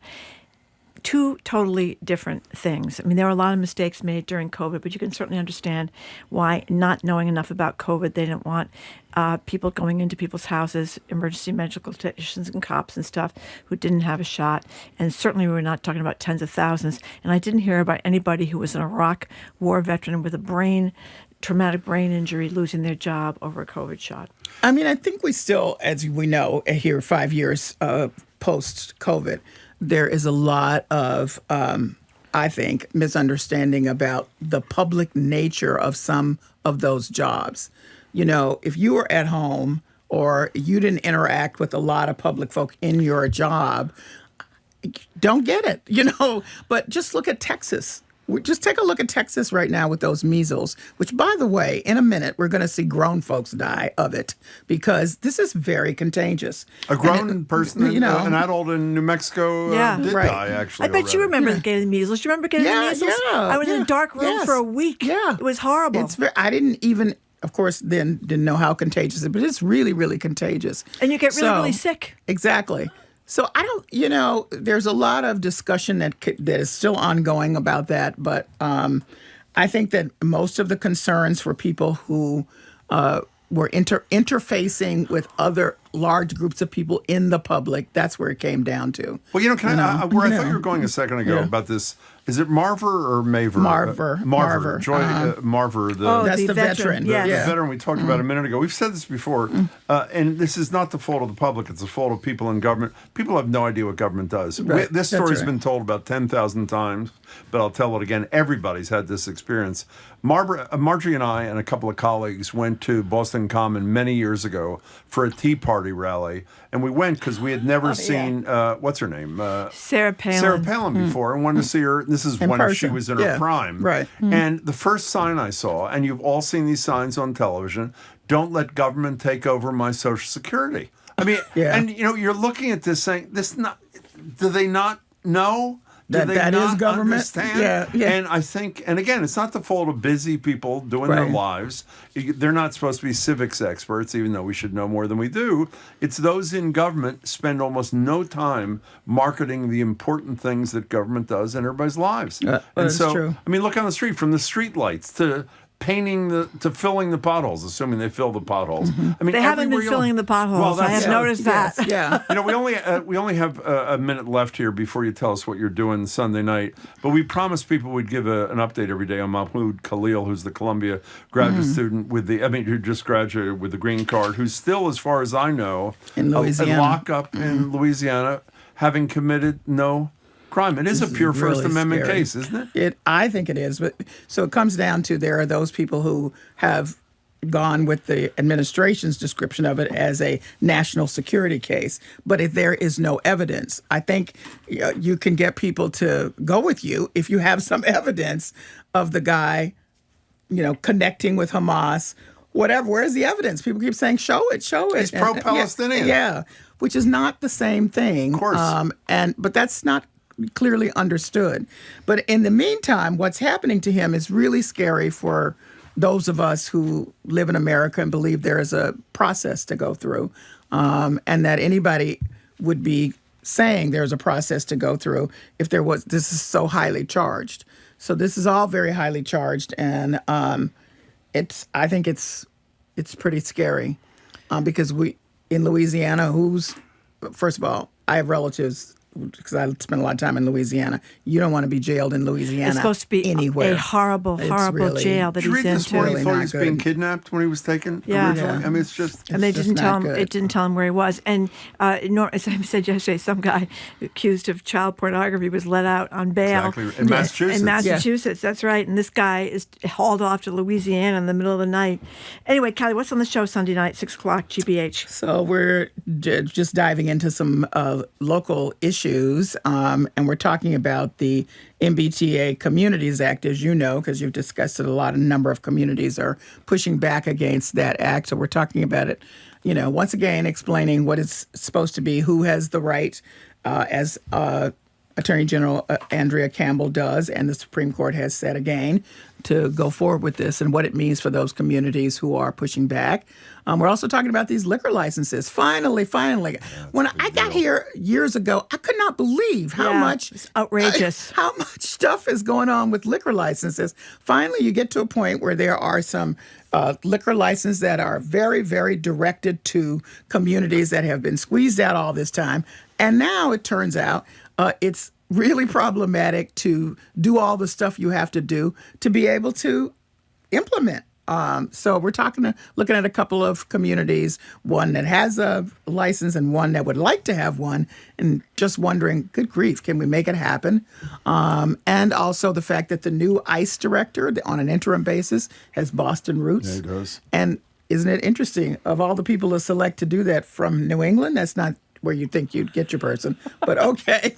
And the fact that, here's good news, that the assistant coach on the Iowa basketball teams is from Dorchester. Oh, I didn't know that. Yeah, I know. It's so exciting. I read about that kid from Brockton that's like the number one recruit in the whole country. Whoa. Yeah. He's like a superstar. So And I guess he's already making money because you can start making money. You can.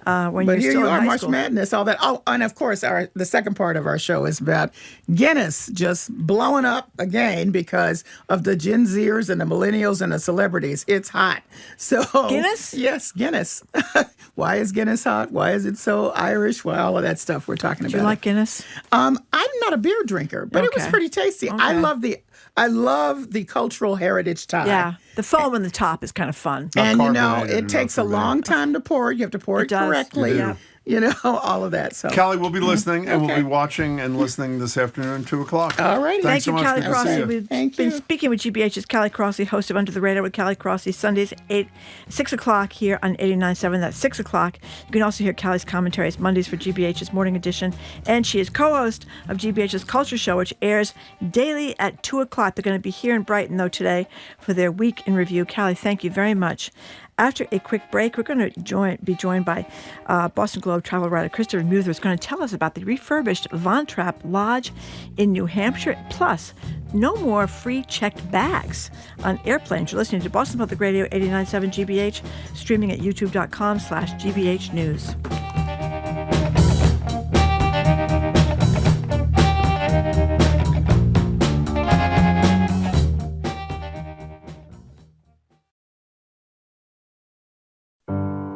New York Governor Kathy Hochul is choosing her battles with President Trump carefully. Everybody watch First Blood?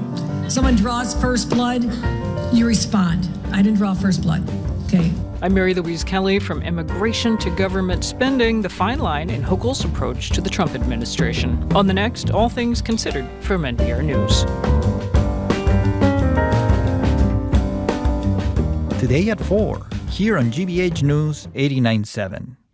Our programs are made possible thanks to you. And Bridgewater State University, helping create jobs for Massachusetts. BSU's skilled graduates are recruited by today's industry leaders, elevating business in Boston and beyond. bridgew.edu/elevate. And Gentle Giant Moving and Storage Company, employing athletes since 1980 and currently hiring to join their team. Gentle Giant is an equal opportunity employer. More at gentlegiant.com/careers.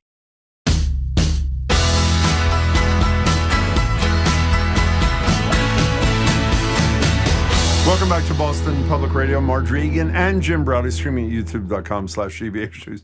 I can't believe we're still saying we're not at the library. I mean, if people don't know by now, it's a little late. In any case, we're not at the library because the library is not at the library. It's closed today. We'll be back next Tuesday. Joined now on Zoom by Boston Globe travel writer. I want to list some of the things he does. Amateur wildlife photographer. The man we expect to catch wandering into a shot on this season's The White Lotus. And to show how, this is incredible, Marjorie and I were talking about during the break, how authentic Christopher is. He is actually wearing lederhosen for this interview, which is so fabulous of you. Christopher Muther, it's great to see you.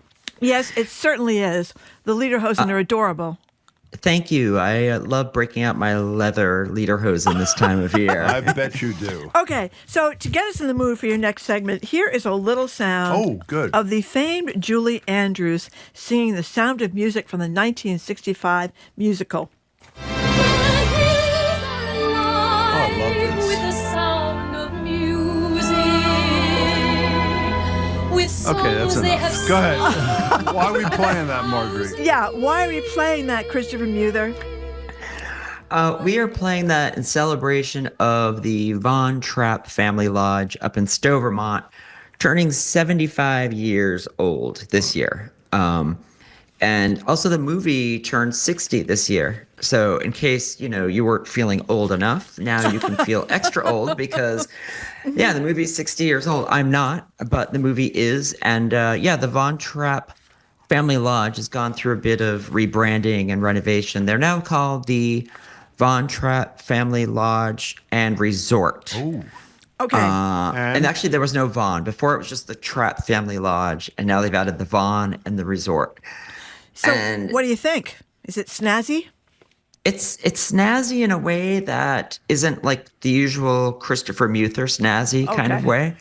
Normally when I go into a hotel, I love like sleek and modern, and the Von Trapp Family Lodge and Resort is very sort of homey, and it's supposed to have an old world feel. Like the idea is you're in Austria and not in like a fancy hotel. Yeah.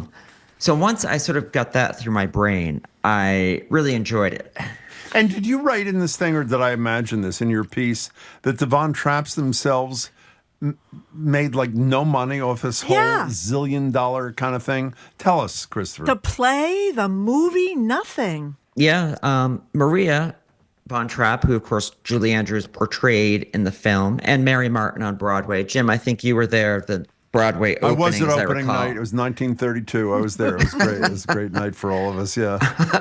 32 would have been interesting because that was before the Nazis. Anyway, that's a good point. That would have been a problem. Whatever. Maybe it was off years. Go ahead. But to your question, so Maria sold her life rights and biography to a German production company, and in Germany they made a Von Trapp movie in the 50s called The Von Trapp Family.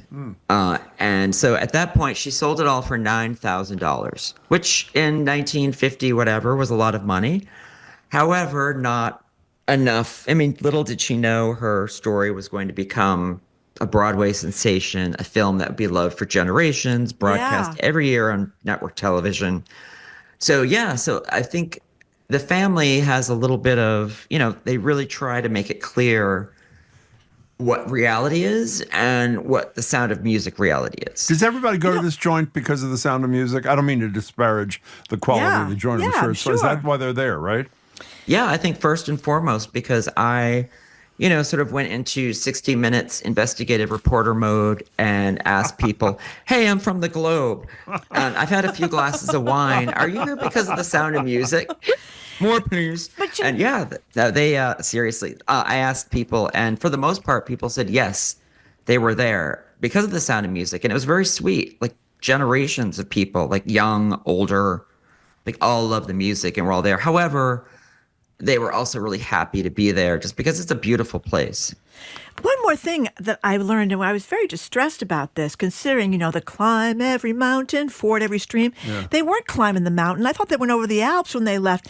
They left Austria rather, by train, not on foot. Oh, wow. I was They devastated did. about that. They took the midnight train to Sicily. No, I'm kidding.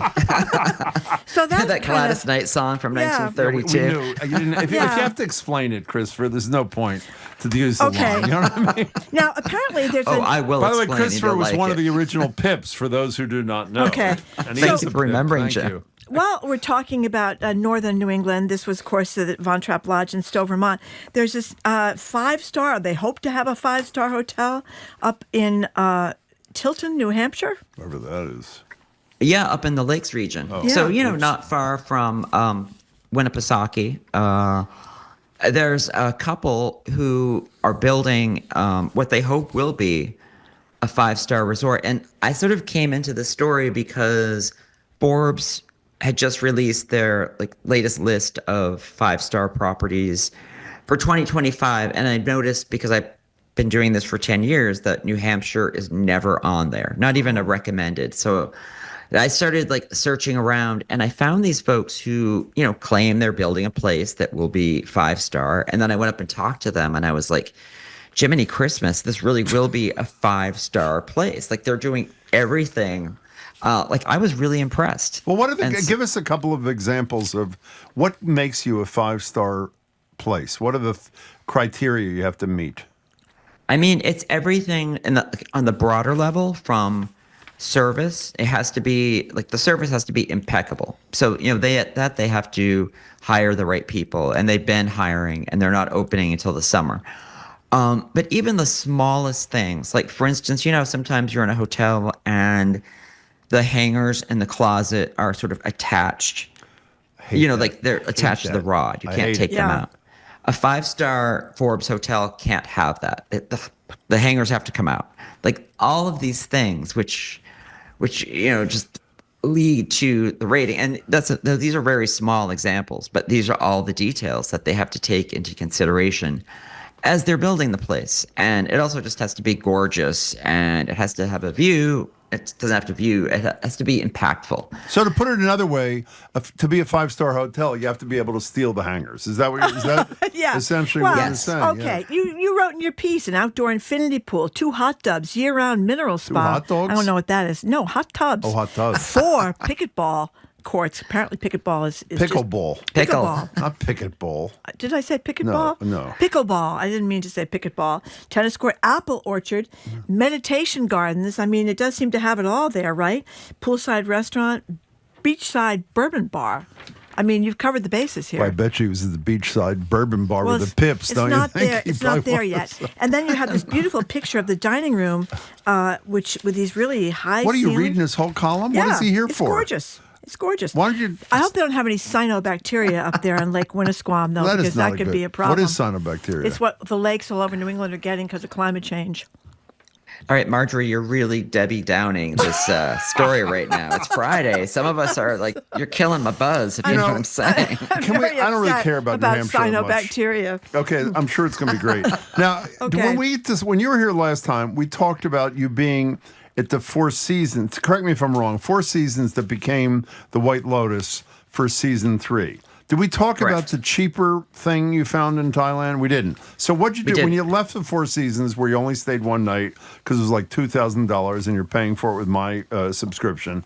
What did you find that was affordable and great? And it was both, right?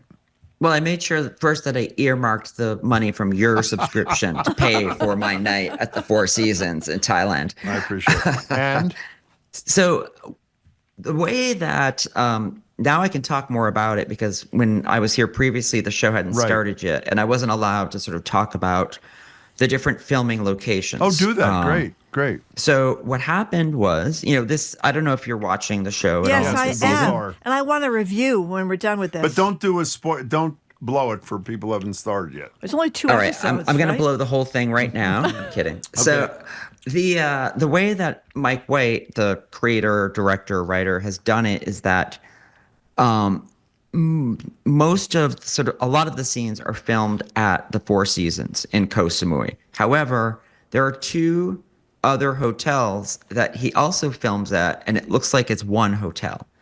So one of the hotels is in Phuket. Another one is in another place in Koh Samui. That's a chain called Anantara. And those hotels are much less expensive than the Four Seasons. They're like just as wonderful. So to give you an example, all of the wellness scenes that are in this season of The White Lotus were shot in Phuket, not at the Four Seasons, like a completely different island. But it looks seamless. So in the scenes where you see Belinda's room, she's the massage therapist who's come from, the wellness therapist who's come from season 1. She's at the Anantara in Phuket, and I actually stayed in that room. So I could see like she's walking into her villa with the pool. She has her own pool. I had the same pool. So it's like really cool to see this stuff. So those places are not $2,000 a night. If you go off season, it's like $300 a night. And you have your own pool, and it's beautiful, and you're near the beach. Can you get direct flights to Bangkok? I don't even know. I should know. Can you get direct flights from here or no? That's a good question, Jim. Well, you're the travel guy, so that's why. But no, wait. But so the answer is, do we know or we don't know?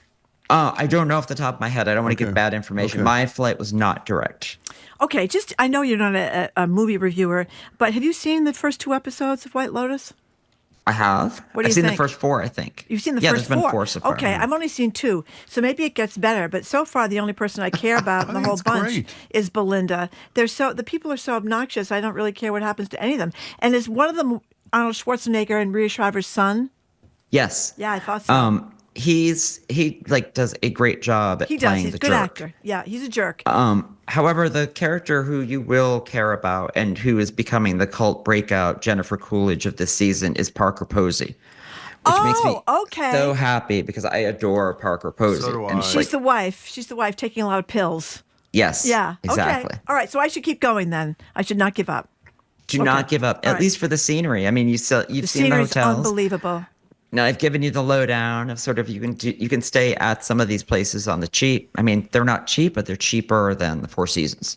So, Christopher Muther, I think in terms of their forecast, at least 3 airlines, Delta, American, Southwest, I hope I have it right, are cutting their financial forecasts because they are convinced that a combination of factors, one, the crappy economy, even though the stock market is up today for the first time in a while so far, and 2, that fewer government workers mean fewer government trips and that sort of thing. So what's that mean for the airline industry? How nervous are they about the future in this kind of an economy? It's tough to say how they're feeling because they're always going to put on a happy face for investors and sort of, they'll sort of put out best case scenario. I think travel is, when you think about it, it really is not a necessity for day to day. And so if someone is feeling pinched monetarily, one of the first things they're going to do is maybe cut back on their vacation. They're not going to stay at the Four Seasons in Koh Samui. They're going to stay at the Motel 6 in Revere. I actually don't know if there's a Motel 6 in Revere, but they're going to use the word that I hate most in the English language, staycation. Yeah. Because if you can't afford eggs day to day, you're not going to be jetting off to wherever. So it completely makes sense that they would sort of have this in mind. The other interesting thing that I don't think you're referring to a New York Times article, the Times article didn't reflect was the number of inbound flights to the U.S. And for instance, people in Canada are boycotting the U.S. WestJet, which is a Canadian airline, has cut back their flights into the U.S. because of this. And I think Europe, there's a similar sentiment. So as the year goes on, that sentiment might grow deeper, and therefore airlines wouldn't have that same transatlantic business. So you might see some of those flights get So forget just the airlines. Is the whole hospitality industry in the United States anxious about what the impact of the things we're describing are? Yes? Oh, yes, for sure. For sure. I mean, Canada is our biggest feeder market for tourism into the U.S. And you have an entire country that's a little angry that our president is saying they're the 51st state. It'd be like if France, I think, is one of the top destinations for the U.S. It would be like if France was saying, the U.S. is going to become our latest province. It's they're offended. The tariffs, the comments about the 51st state, all of it. So if you think about Canada alone, that's a pretty substantial chunk. And then beyond that, like I said, European countries are maybe not feeling as receptive these days to the U.S. It's sort of like a domino effect. So, you wrote a beautiful thing with incredible photographs. You are a great photographer. Your pictures are fantastic. On this Amazon cruise, so I don't want to offend you. I'm not that interested in the cruise. I am very interested in the female who got, quote, handsy with you. I'm quoting from Christopher's excellent piece. Couple of cocktails. Could you define for, let's say, our younger listeners who are inexperienced, what exactly does handsy mean, Christopher Muther, in this case? What would that mean? I mean, I didn't go into great detail in the story. Please do. Go ahead right now. The story, let me just say for people who want to hear about travel, is about a cruise on the Peruvian Amazon, which is beautiful. Okay. But not so beautiful was the woman who started drinking at like 1 p.m. and by 10 kept telling me how handsome I was. So clearly she's got her rosé and beer goggles on. She can't see a damn thing. You're a fine-looking soul. So how did you fend her off if you did, Christopher Muther? What'd you do? Who says I did? It's an upside-down pineapple kind of experience. You can Google that and figure it out. Tell us about the cruise thing. Sounded incredible. Yeah, except for the mosquitoes, which sound really tough. Tell us. It really was quite an experience. I'm always looking for something unusual that I haven't heard of before, particularly with cruises, because I feel like, there's so many, they all go to the same place. And there's a company that I came across last summer called Aqua Expeditions. They're only like one of two, I think, that does this route. And it's the Amazon in Peru. It starts in a city that there are no roads to get to. You can only fly or take a boat to the city called Iquitos in Peru. And I arrived there and it was 1,000 degrees and then went to this boat. And so really you are in the middle of nowhere. You're in the rainforest, a jungle. There's nothing around except for a few villages, but you're in this boat, which is like a boutique hotel. And the boat has a maximum of 40 passengers. So 40 passengers, 40 crew members. Wow. There were 26 on my particular cruise, including the handsy lady. So it's hard to avoid her. But it was just so you're in this sort of really amazing posh setting, but you're in the wild. So it's like best of both worlds. And you saw things. I didn't know there was any such thing as a pink dolphin, but apparently there is, and you have these unbelievable pictures of these birds. I don't even know what they are, but you talk about being able to see herons and hawks and, of course, bats, but the mosquitoes is the part that got me a little freaked out. You made it sound like if you weren't like reeking in off or something, you dare not step outside. There were some people who smartly had mosquito netting over their heads, which I probably should have done. I was wearing, long sleeves and hiking pants, so I didn't have much skin exposed, and I was still getting it. But, I mean, mosquitoes aside, that's a very small part of it. The wildlife there is pretty amazing. This cruise sort of goes through like a national park. And so, yes, pink dolphins, which I never knew were a thing. I never did either. At first, I thought maybe I was still hungover from the night before. I'm like, it's pink. Well, you were traumatized by the handsy lady. You know what she said, by the way? We have a quote from her. The handsy lady said, even though he doesn't have a lot of skin exposed, I like him anyway. Is that not? That's one of the biggest on lines. Have you not found that to be the... So we're running out of time here, but Boston apparently is the hot spring destination for families? Not hot, number one. Number one, yeah. What's up with that? Yeah, I was really kind of surprised about this. I mean, I'm always fascinated by these travel surveys, and people do them all the time. And this one is from Iceland Air, and they looked at 50 cities across the globe, and they sort of evaluated them based on, budget, family-friendly attractions, safety, cost, culture, all of that. And Boston came up number one in all of it. Clearly not, and also like number of sunny days per year, not warmth, but sun. So Boston came in number one for spring break. New York is 2, Amsterdam's 3, San Francisco, Seattle, Zurich, Geneva, like usual spring break hot Hey, before you go, is Nevis how you say Nevis? Is that how you say it? That's how I say it. Callie just left the studio and said you wrote about your desire, places to go, whatever, Nevis, and she wanted a recommendation, which we really shouldn't be doing on the air, but we're doing it. Where should she stay in Nevis? Did you recommend a place? Maybe they should exchange. Did you or what? I did not. I did not recommend a place. But I will. I can. She should hit me up. Okay, fine. We'll do that. Okay. Great pictures. The photographs of those. You really are. You are a great photographer. It's amazing. Well, I have to make up for my shortfall of knowledge of the English language, so I try to make it up with photos. One quick thing, we're out of time. Did you do those with your camera or with a phone? With my camera. Wow. I have even an actual. Even more impressive. Thank you. For a trip like that, you really do need one. Yeah. Christopher, it's good to see you. Thank you very much, Thanks Christopher Muther. Christopher Muther. We've been speaking, have a great weekend. Thank you. You too. We've been speaking with Boston Globe travel writer Christopher Muther. Up next, just enough time in the hour to pontificate a little bit more. Our 2 more things is next. You're listening to Boston Public Radio 89.7 GBH, streaming at youtube.com/GBH News.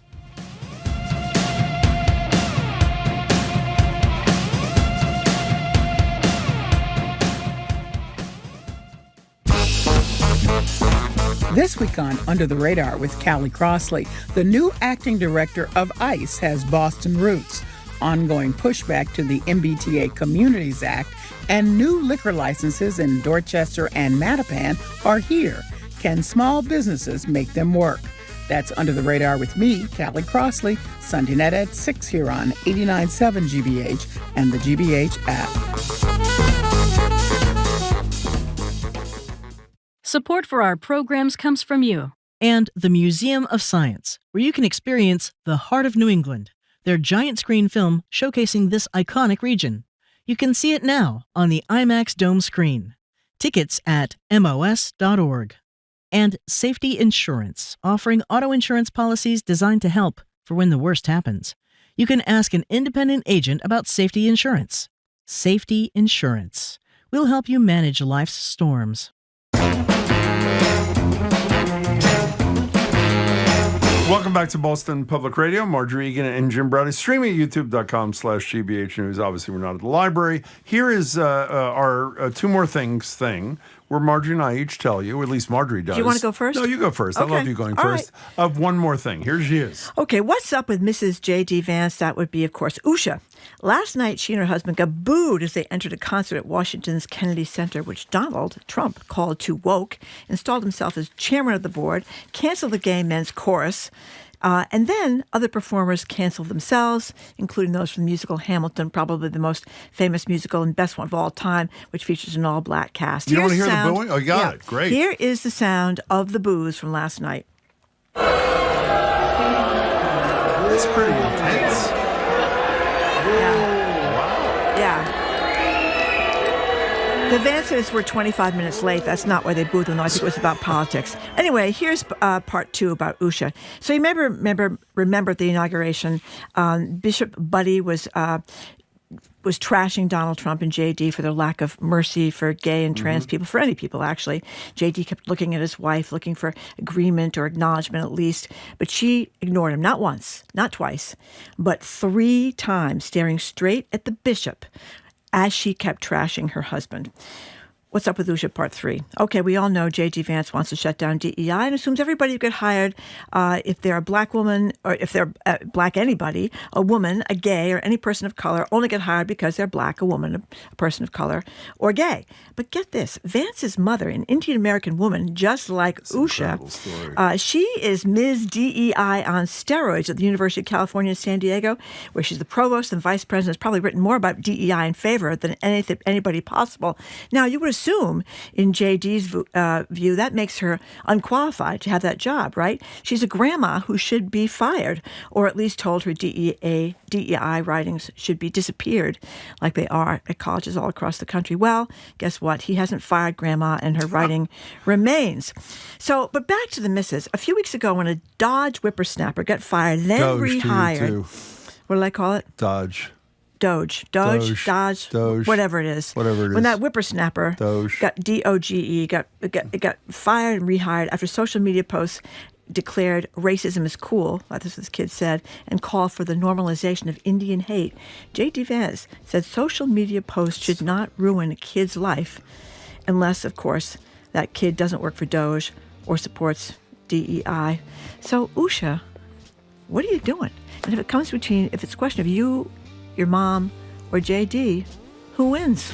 Apparently JD. Now I want to read an anonymous texter. I can't wait to hear Marjorie's 2 more things and not have time for Jim's. So 3 days in a row, I don't feel bad.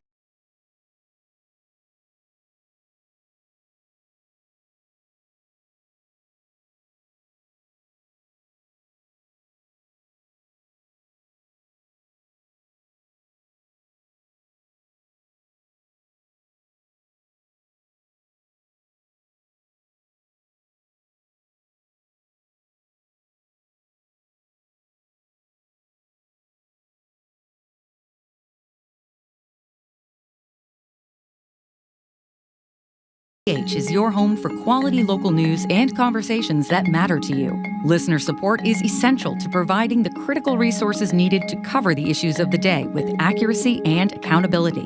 Pitch in online at gbhnews.org. Support for GBH comes from you. And New England Recovery Center, providing inpatient addiction treatment in state-of-the-art facilities located in Westboro, Mass. Learn more at newenglandrecoverycenter.org or by calling 1-877-MY-REHAB. And the Skating Club of Boston, presenting the ISU World Figure Skating Championships with over 300 athletes competing at TD Garden March 25th through 30th for the title of World Champion. Tickets at isuworlds2025.com. You're listening to 89.7 WGBH HD1 Boston. Online at gbhnews.org. GBH News, what matters to you? I'm Jim Browdy, head on Hour 3 of Boston Public Radio. We open the lines at 1 p.m. today because Chuck Todd is joining us for the end of the show. With St. Patrick's Day on Monday, we return to a BPR favorite listener call-in. When you're ready to leave a party, do you make the rounds and thank all of your hosts and fellow guests before departing? Or do you just say, see you later, and head home in the supposed Irish tradition? The Irish goodbye, and you call or text. I'm Marjorie Egan. Then our media analysis segment, Press Play, this week featuring the host of the Chuck Toddcast, former NBC political director Chuck Todd. He'll talk about the latest spat between the White House and the Associated Press, all because the AP dared to present the facts, and the oligarchic obedience of Jeff Bezos bleeding into the editorial tone at the Washington Post. All that's ahead, third hour, Boston Public Radio, 89.7 GBH.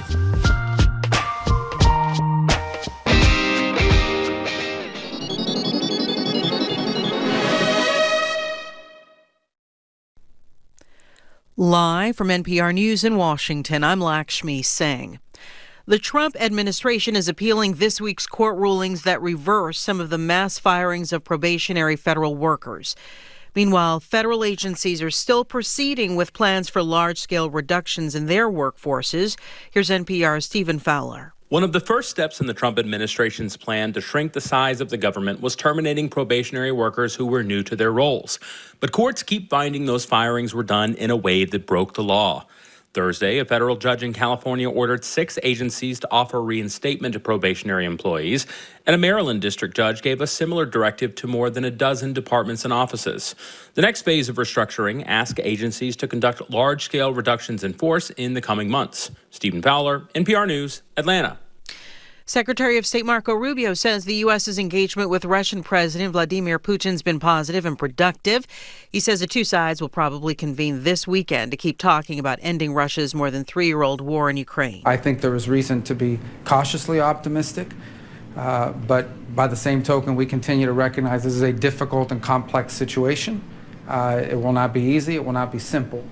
but we certainly feel like we're at least some steps closer to ending this war and bringing peace, but it's still a long journey. Rubio following the G7 gathering in Canada. Today, the country swore in a new prime minister. Mark Carney succeeds Justin Trudeau in guiding his country through the next 4 years of working with the Trump administration. So far, Trump has threatened or imposed higher tariffs on Canadian goods. He's also repeatedly expressed a wish to make Canada the 51st U.S. state. Canada's new foreign affairs minister sent a blunt message to her American counterpart declaring Canada's sovereignty is not up for debate.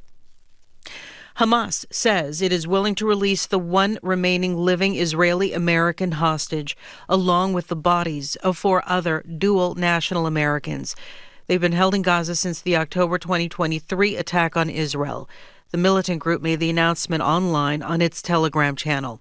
NPR's Kat Lonsdorf has the latest. In that Telegram statement, Hamas said it will release 21-year-old Idan Alexander, an Israeli soldier and American dual citizen who was serving at the time of his capture. It also agreed to release the bodies of, quote, 4 other dual nationals. It's unclear what the terms of their release would be or whether a formal proposal has been put forward to either side by the mediators. The statement comes after the U.S. has, in recent weeks, held direct talks with Hamas, a major shift in U.S. policy. Both U.S. officials and Hamas confirmed they discussed the release of American hostages. In response to the announcement, Israel called Hamas's willingness to release the Americans, quote, alleged, and said it was intended to sabotage negotiations. Kat Lonsdorf, NPR News, Tel Aviv. This is NPR News. Good afternoon. With the latest from the GBH Newsroom, I'm Henry Santoro. The U.S. Department of Education is investigating 45 universities, including MIT, over allegations these schools have been restricting eligibility for certain programs based on race. The probe comes even as the Trump administration makes drastic cuts to the department's workforce. From our higher ed desk, GBH's Kirk Carapezza has more. The Department of Education is looking into claims that MIT violated Title VI of the Civil Rights Act of 1964 by partnering with the PhD Project. The group supports doctoral students from diverse backgrounds through mentorship and networking. The investigation follows last month's warning from the DOE threatening to cut federal funding for schools that use race as a factor in admissions, hiring, promotion, or even for support programs and graduation events. Kirk Carapezza, GBH News, 89.7. MIT did not immediately respond to a request for comment from GBH. The Falmouth Task Force for Workers and Families is hosting a public roundtable at the Falmouth Public Library tomorrow to focus on families' needs and child care. Cape Cod Times reports that the task force wants to gather input from residents as members prepare an action plan to improve the lives of Falmouth's workers and families. The plan will be submitted for the Select Board's consideration by June of next year. The meeting this Saturday is from 10:30 a.m. to 12:30 p.m.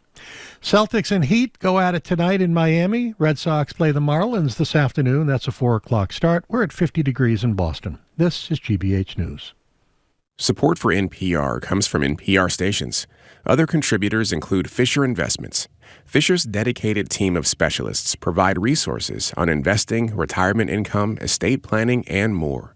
Learn more at FisherInvestments.com. Investing in securities involves the risk of loss.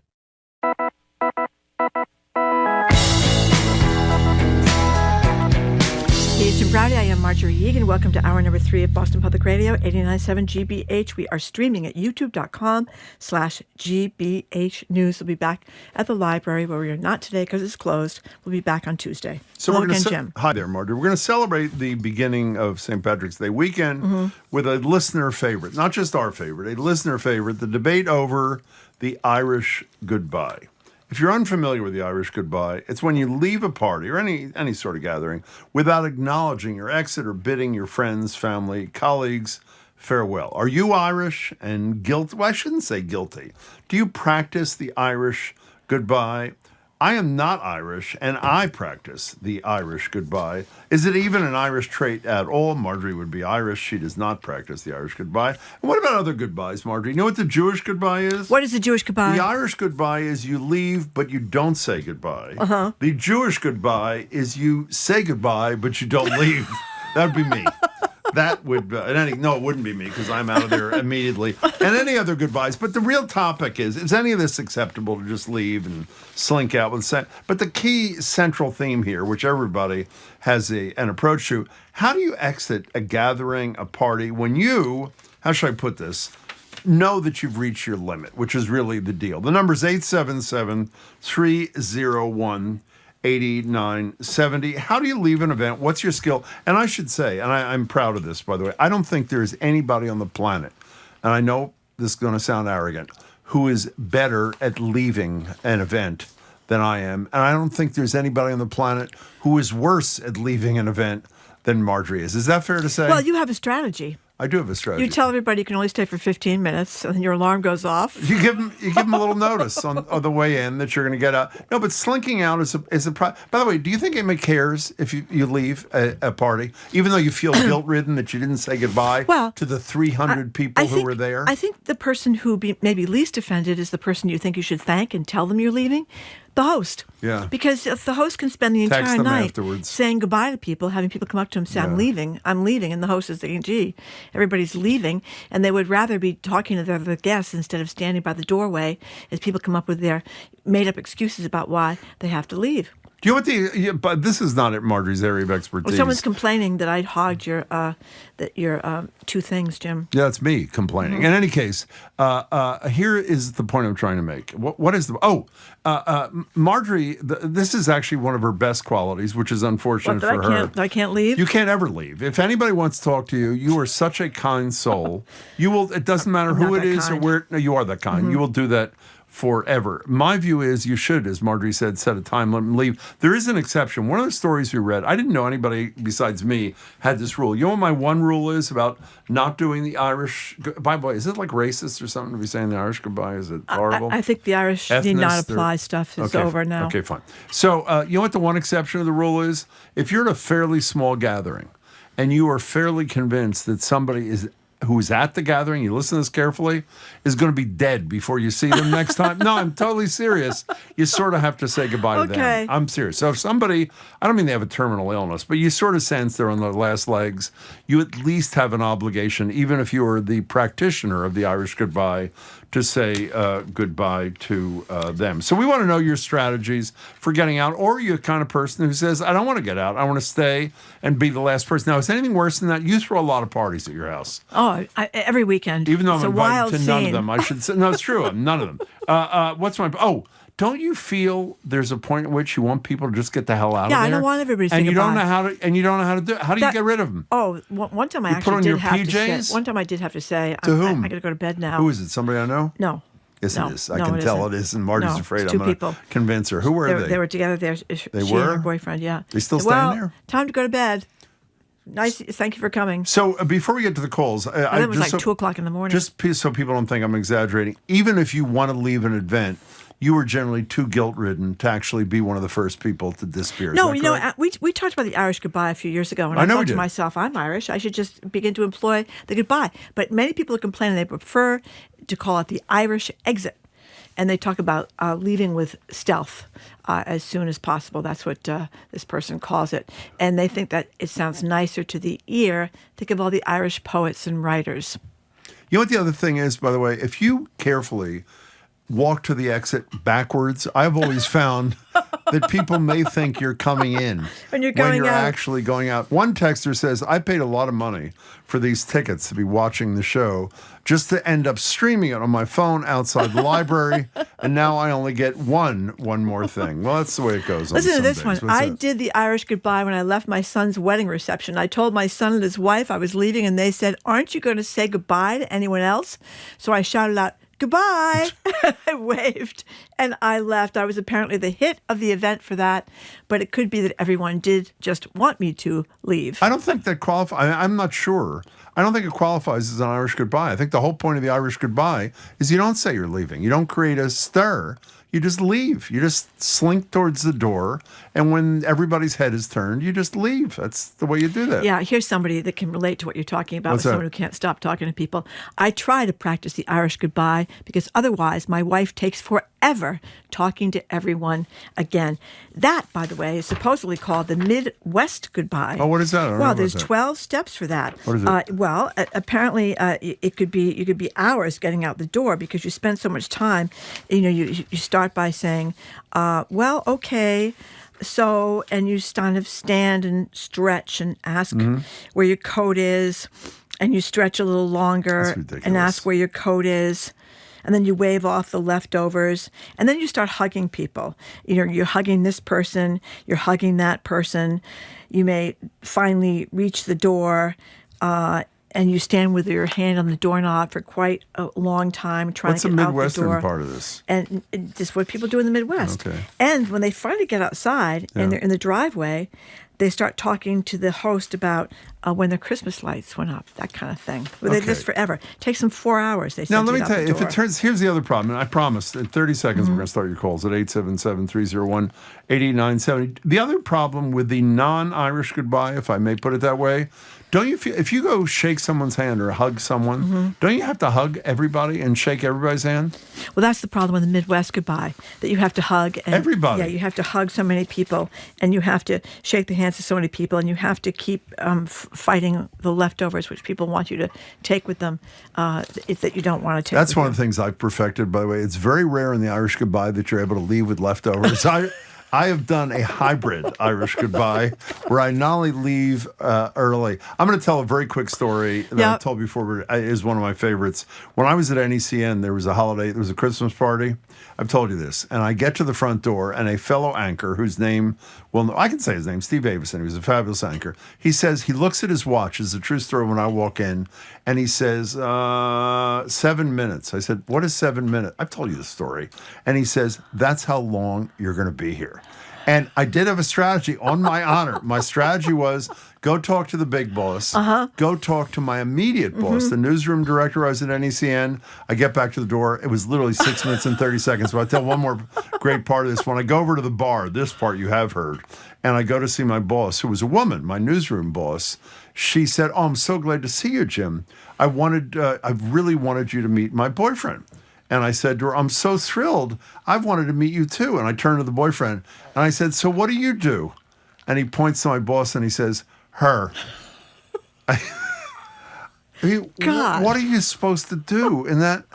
And she's laughing like she was thinks laughing? She's She laughing. didn't say she should get rid of him after 6 that? minutes and 30 seconds in and out. Let's go to Scott in South Boston. A perfect start for Irish Goodbye Talk. Hi there, Scott. Welcome. Hi, I'm such a huge fan of the show, and I love this topic. Thank you. I practice the Irish goodbye or the Irish exit as much as humanly possible, but there are some decorum rules that I like to employ. So if I'm at a function where you know everyone in the room, I think it's important, and that's usually not more than like 6 people at a time, right? You should probably say goodbye to the group, even if it's as hey, bye, I'm leaving. But if there's like 1 or 2 people that I don't know that I wouldn't say goodbye to and I don't plan to see them again, I just leave because it's more considerate and egalitarian that way. I'm with you. You've introduced so many points of failure if you have to make your way around the room.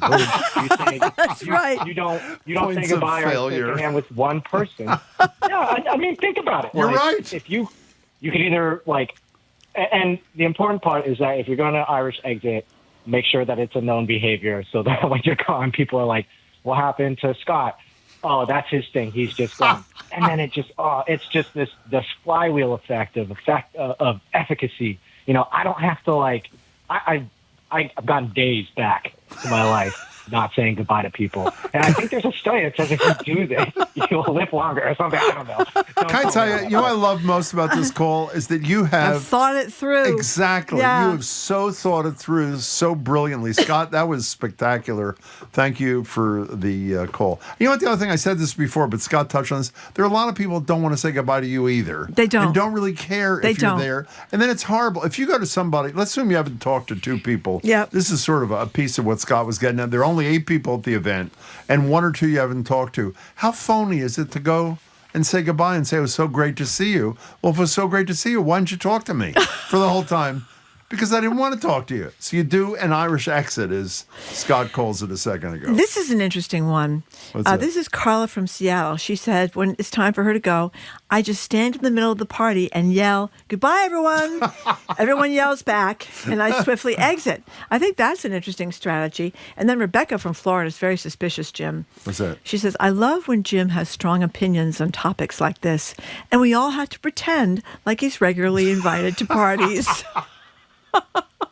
By the way, here's a good one. Yeah. Jim practicing the Irish goodbye is also known as a welcome surprise.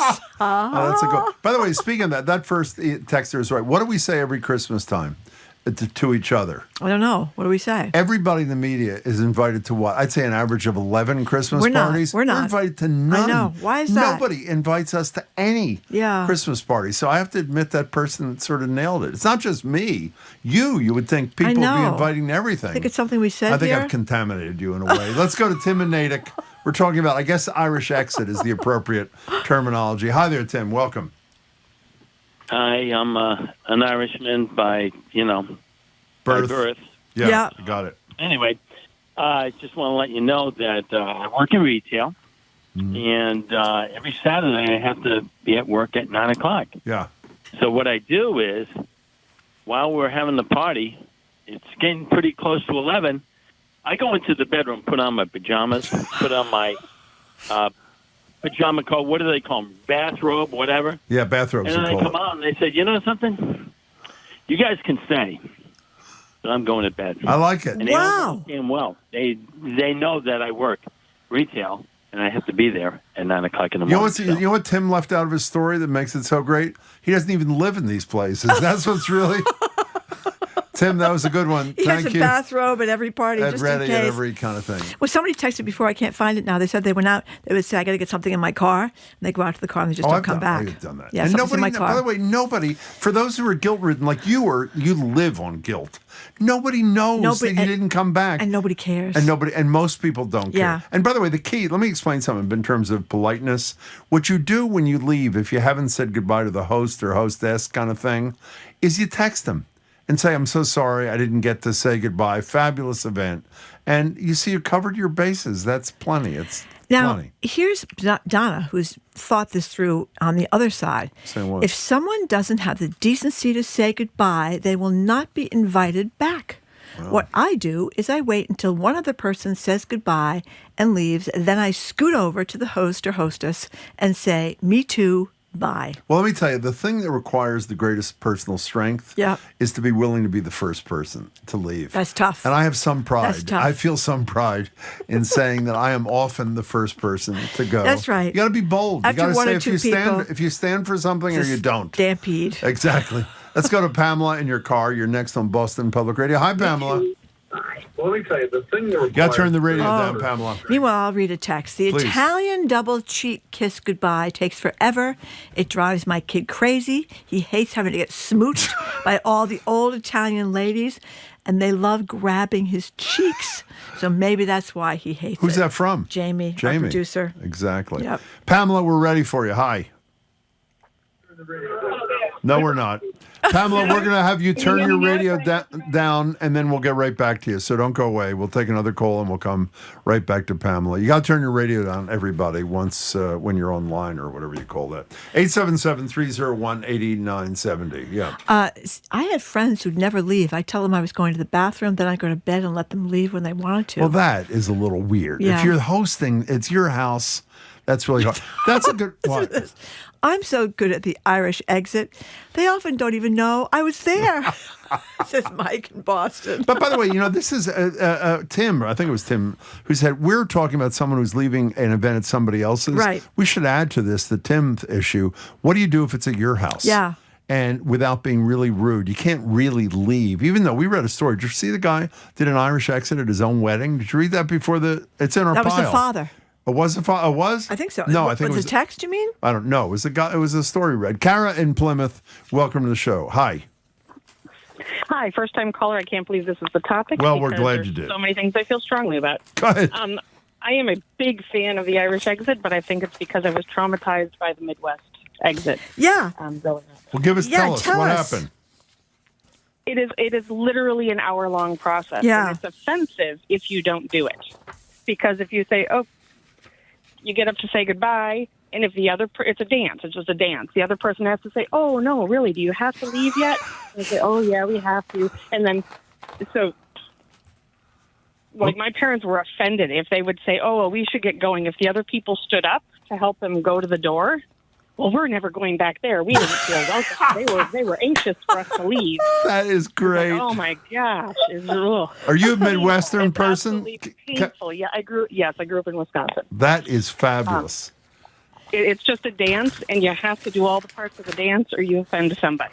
And it literally can be an hour long. It's painful. So I love the Irish exit. Okay, I love the story of your you parents. have to That's read. You know who beautiful. wrote this piece? No. Christopher Kimball. This is from Christopher Kimball's Milk Street. Are Christopher Kimball from Milk Street? Unless I'm confused. MyJournalCourier.com. It could check the staff can tell me if I'm Why, wrong. what does it But say? it's the 12 stages Thank of the you, Kara. Midwest goodbye. Oh. And it does go on. The 12 stages. A lot of hugging has to go on before you can do it. A lot of looking for your coat has to go on. A lot of stretching, asking again where your coat is. I mean, it's a whole process. How'd you like Kara's parents, though? They said they had to leave, and when the host started walking them to the door because they said they had to leave, they were offended, and they said they weren't going back there.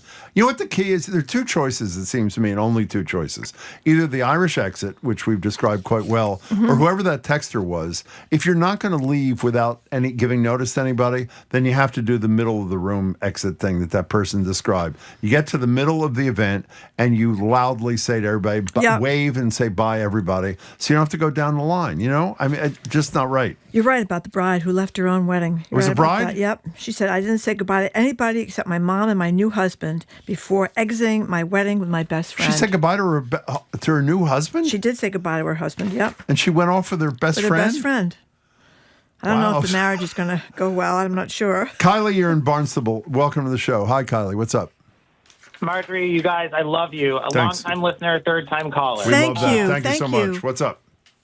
So two things. One, Irish goodbye can only be used on close family and friends. You have to know them very well. It's rude if you don't do it that way. And then two, my favorite way to say goodbye, I learned from my 80-year-old neighbor on the Cape. And when we go over and we overstay our welcome, which is frequently with wine and beers, he says to us, the gift shop is closed, and opens the door to leave. And that goes out to Al Lucier on Finney's Lane. My God, Finney's Lane. That's right near me. You know, but Kylie, before you go, I think I disagree with you. I think you said you can only do an Irish goodbye if you know people well. Is that what you said? Oh, absolutely. It's me and my college friends. They know that I'm going to do an Irish goodbye before I show up to any of their family parties. But don't you think it's much easier when you don't know everybody that well? Well, then it's rude. I mean, if someone invited you over to their home and you don't know them that well, you should just at least say a quick goodbye as you skedaddle out the door. Another person has thought a lot about this. Kylie, excellent call. Thank you very much for sharing your thoughts with us. We appreciate Now, it. this is a texter who says he's with me on the I'm going to go to bed to the guests that wouldn't leave, but he has a little different twist. The only way he got rid of this particular person who wasn't going to leave was to say, find your way out. I'm going to the bedroom to have sex with my wife. How about that? You know, but I think it's really hard to say I'm going to bed. Don't you think that's really well, when rude? it's like getting to be really late and there's just two people that kind of won't leave, you finally have to do it, Jim. What if you just leave your own house? If there's and totally confused I'm going out to sleep in the car. Okay. Yeah, okay. Let's take some calls. Heather and Haverhill, thank you for calling. Hello, Heather and Haverhill. Oh, hey, love you guys. Thanks. So I am Irish, and I have my whole life looked with envy upon the people who can do the Irish goodbye.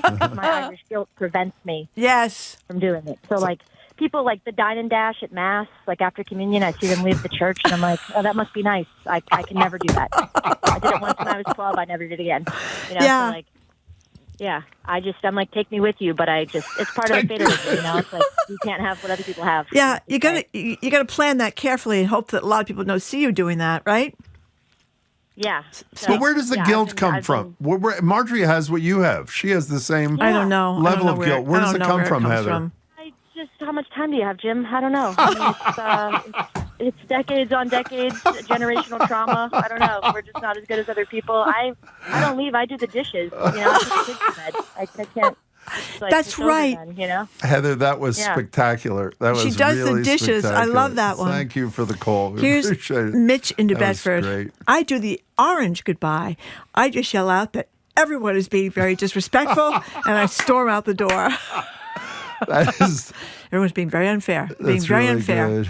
Okay, Joanne in Dorchester. Hello, Joanne. What do you think? That was a good one. Hi. Hi, you guys. Well, Hi. two things. First of all, there are Irish Jews, so I wonder, like, when they had, Jim, you mentioned the Irish versus the Jewish, do they have a nervous breakdown trying to figure out what to do? Should I go? Should I stay? Exactly. That's right. Right. The other thing, or should I say goodbye or should I leave? Right. Leave without saying goodbye. The other thing is that, and I'm not Irish, I'm Jewish, but I wonder, it seems to me there's a contradiction there because the ultimate exit is when we die. And when you hear about the Irish wake, all the folk songs about how everybody comes and they stay all night and they're blah, blah, blah, blah, blah. That's the exact opposite of what you're talking about, the Irish exit from a party. So maybe everybody's saving up their exit partying for their death. I don't know. But oftentimes there's a lot of drinking going involved, that the funeral home is loaded up with liquor in the basement. It's a lot easier if there's a lot of liquor at the thing, it's a lot easier to get out, don't you think? Yes. Would you agree, Joanne? Or maybe not so easy to get out, actually. Why? I don't know. I don't know. I haven't experienced a wake with a lot of liquor. Oh, sounds like fun, though. Those songs make it sound like a lot of fun. Joanne, thank you for I've the been call. to a few. They had liquor in the basement or they had liquor in the parking lot. People were tailgating out in the parking lot at the wake. Listen to this one, Jim. This is from Jean in Charlestown. I was at Scott Lehigh's book launch. He's a big writer for the Globe. I was there, too. I asked Scott to introduce me to Jim. We looked around, and Jim was gone. Poof! That was at the top of 1 Beacon Street. That is horrible. Guess you didn't last long at old Scott's I stayed for the party. speeches. I stayed for the speeches, and then I think I said I'd go to the men's room.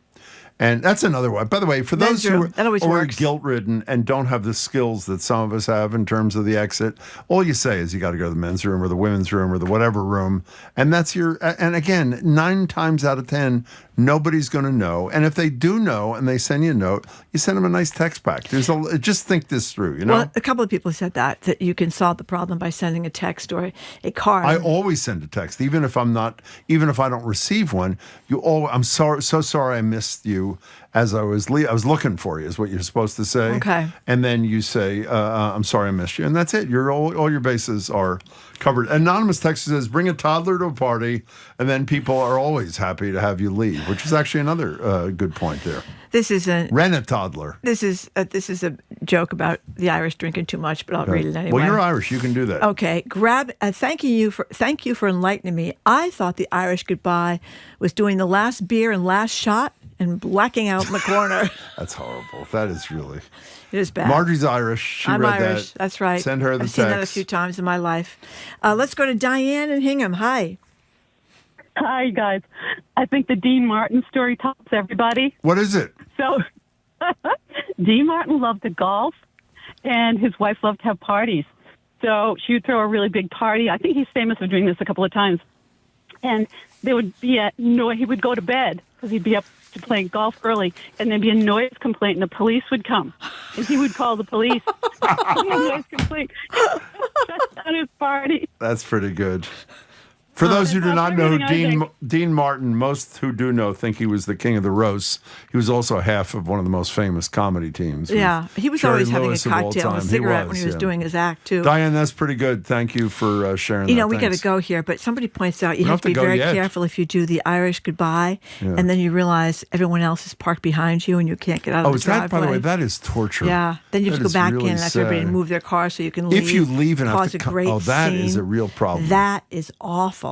How about this? This is Andrew from Watertown. As an Irish Jew, I have recently learned to embrace the Midwest goodbye.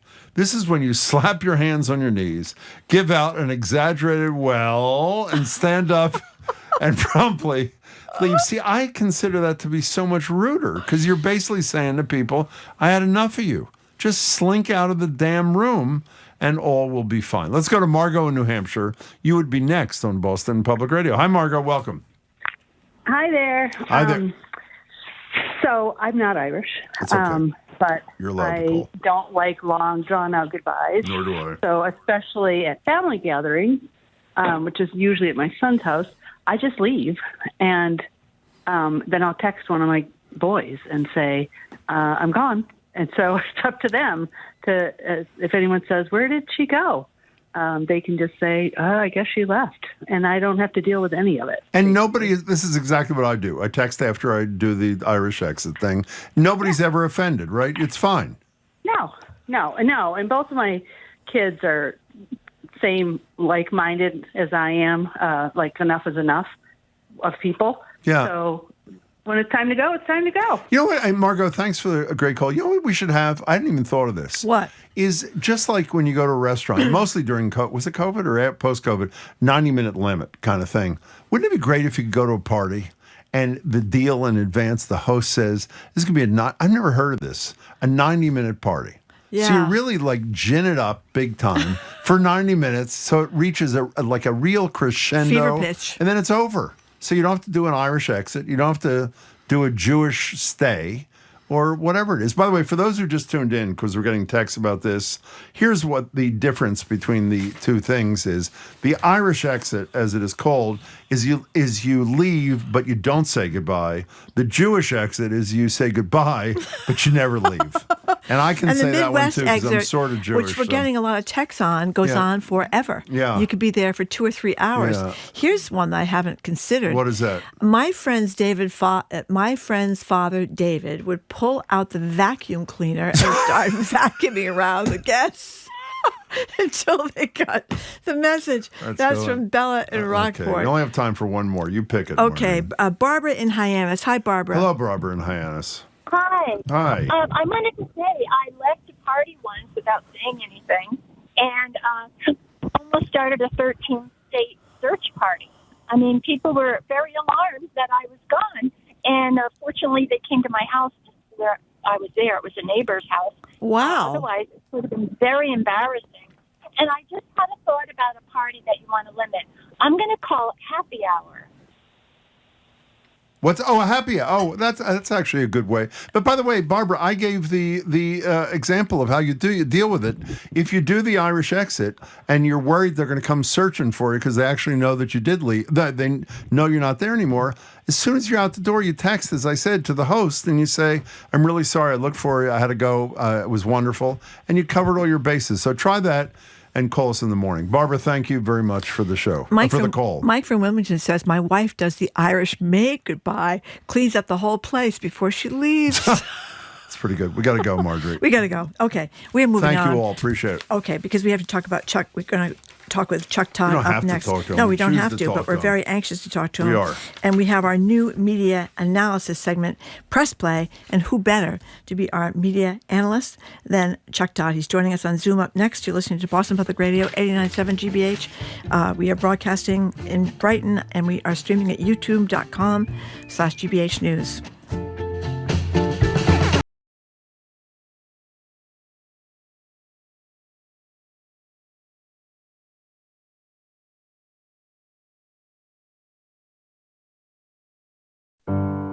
New York Governor Kathy Hochul is choosing her battles with President Trump carefully. Everybody watch First Blood? Someone draws First Blood, you respond. I didn't draw First Blood. Okay. I'm Mary Louise Kelly. From immigration to government spending, the fine line in Hochul's approach to the Trump administration. On the next, All Things Considered from NPR News. Today at 4, here on GBH News 89.7. Our programs are made possible thanks to you. And Atlantic Design Center by Eldridge Lumber and Hardware, committed to helping you achieve your vision for a new kitchen or bathroom and guiding you from design to completion with showrooms in York and Portland, Maine. AtlanticDesignCTR.com. And Cornerstone at Canton. They offer seniors the privacy and independence of their own apartment and a community with care and support options to help meet needs now and as they age in place. CornerstoneCanton.com.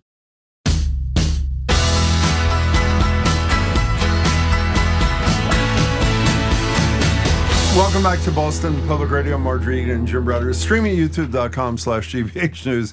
And in case you haven't noticed yet, then 2 hours and 36 minutes into the show, we are not at the Boston Public Library. It's closed today. We'll be back Tuesday, Wednesday, and Friday of next week. You wanted to say something before I introduce Chuck? My carrot-topped map of Ireland cousin, Kevin, just texted me during the segment. I didn't get to read it, but he says to me, your favorite cousin, Barbara, and she is my favorite cousin, she will say, the party can continue, but not here.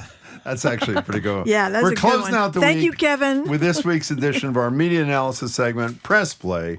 Joining us on Zoom is Chuck Todd, political analyst, former moderator of NBC's Meet the Press, and host of the Chuck Toddcast. Hello there, Chuck Todd. How are you?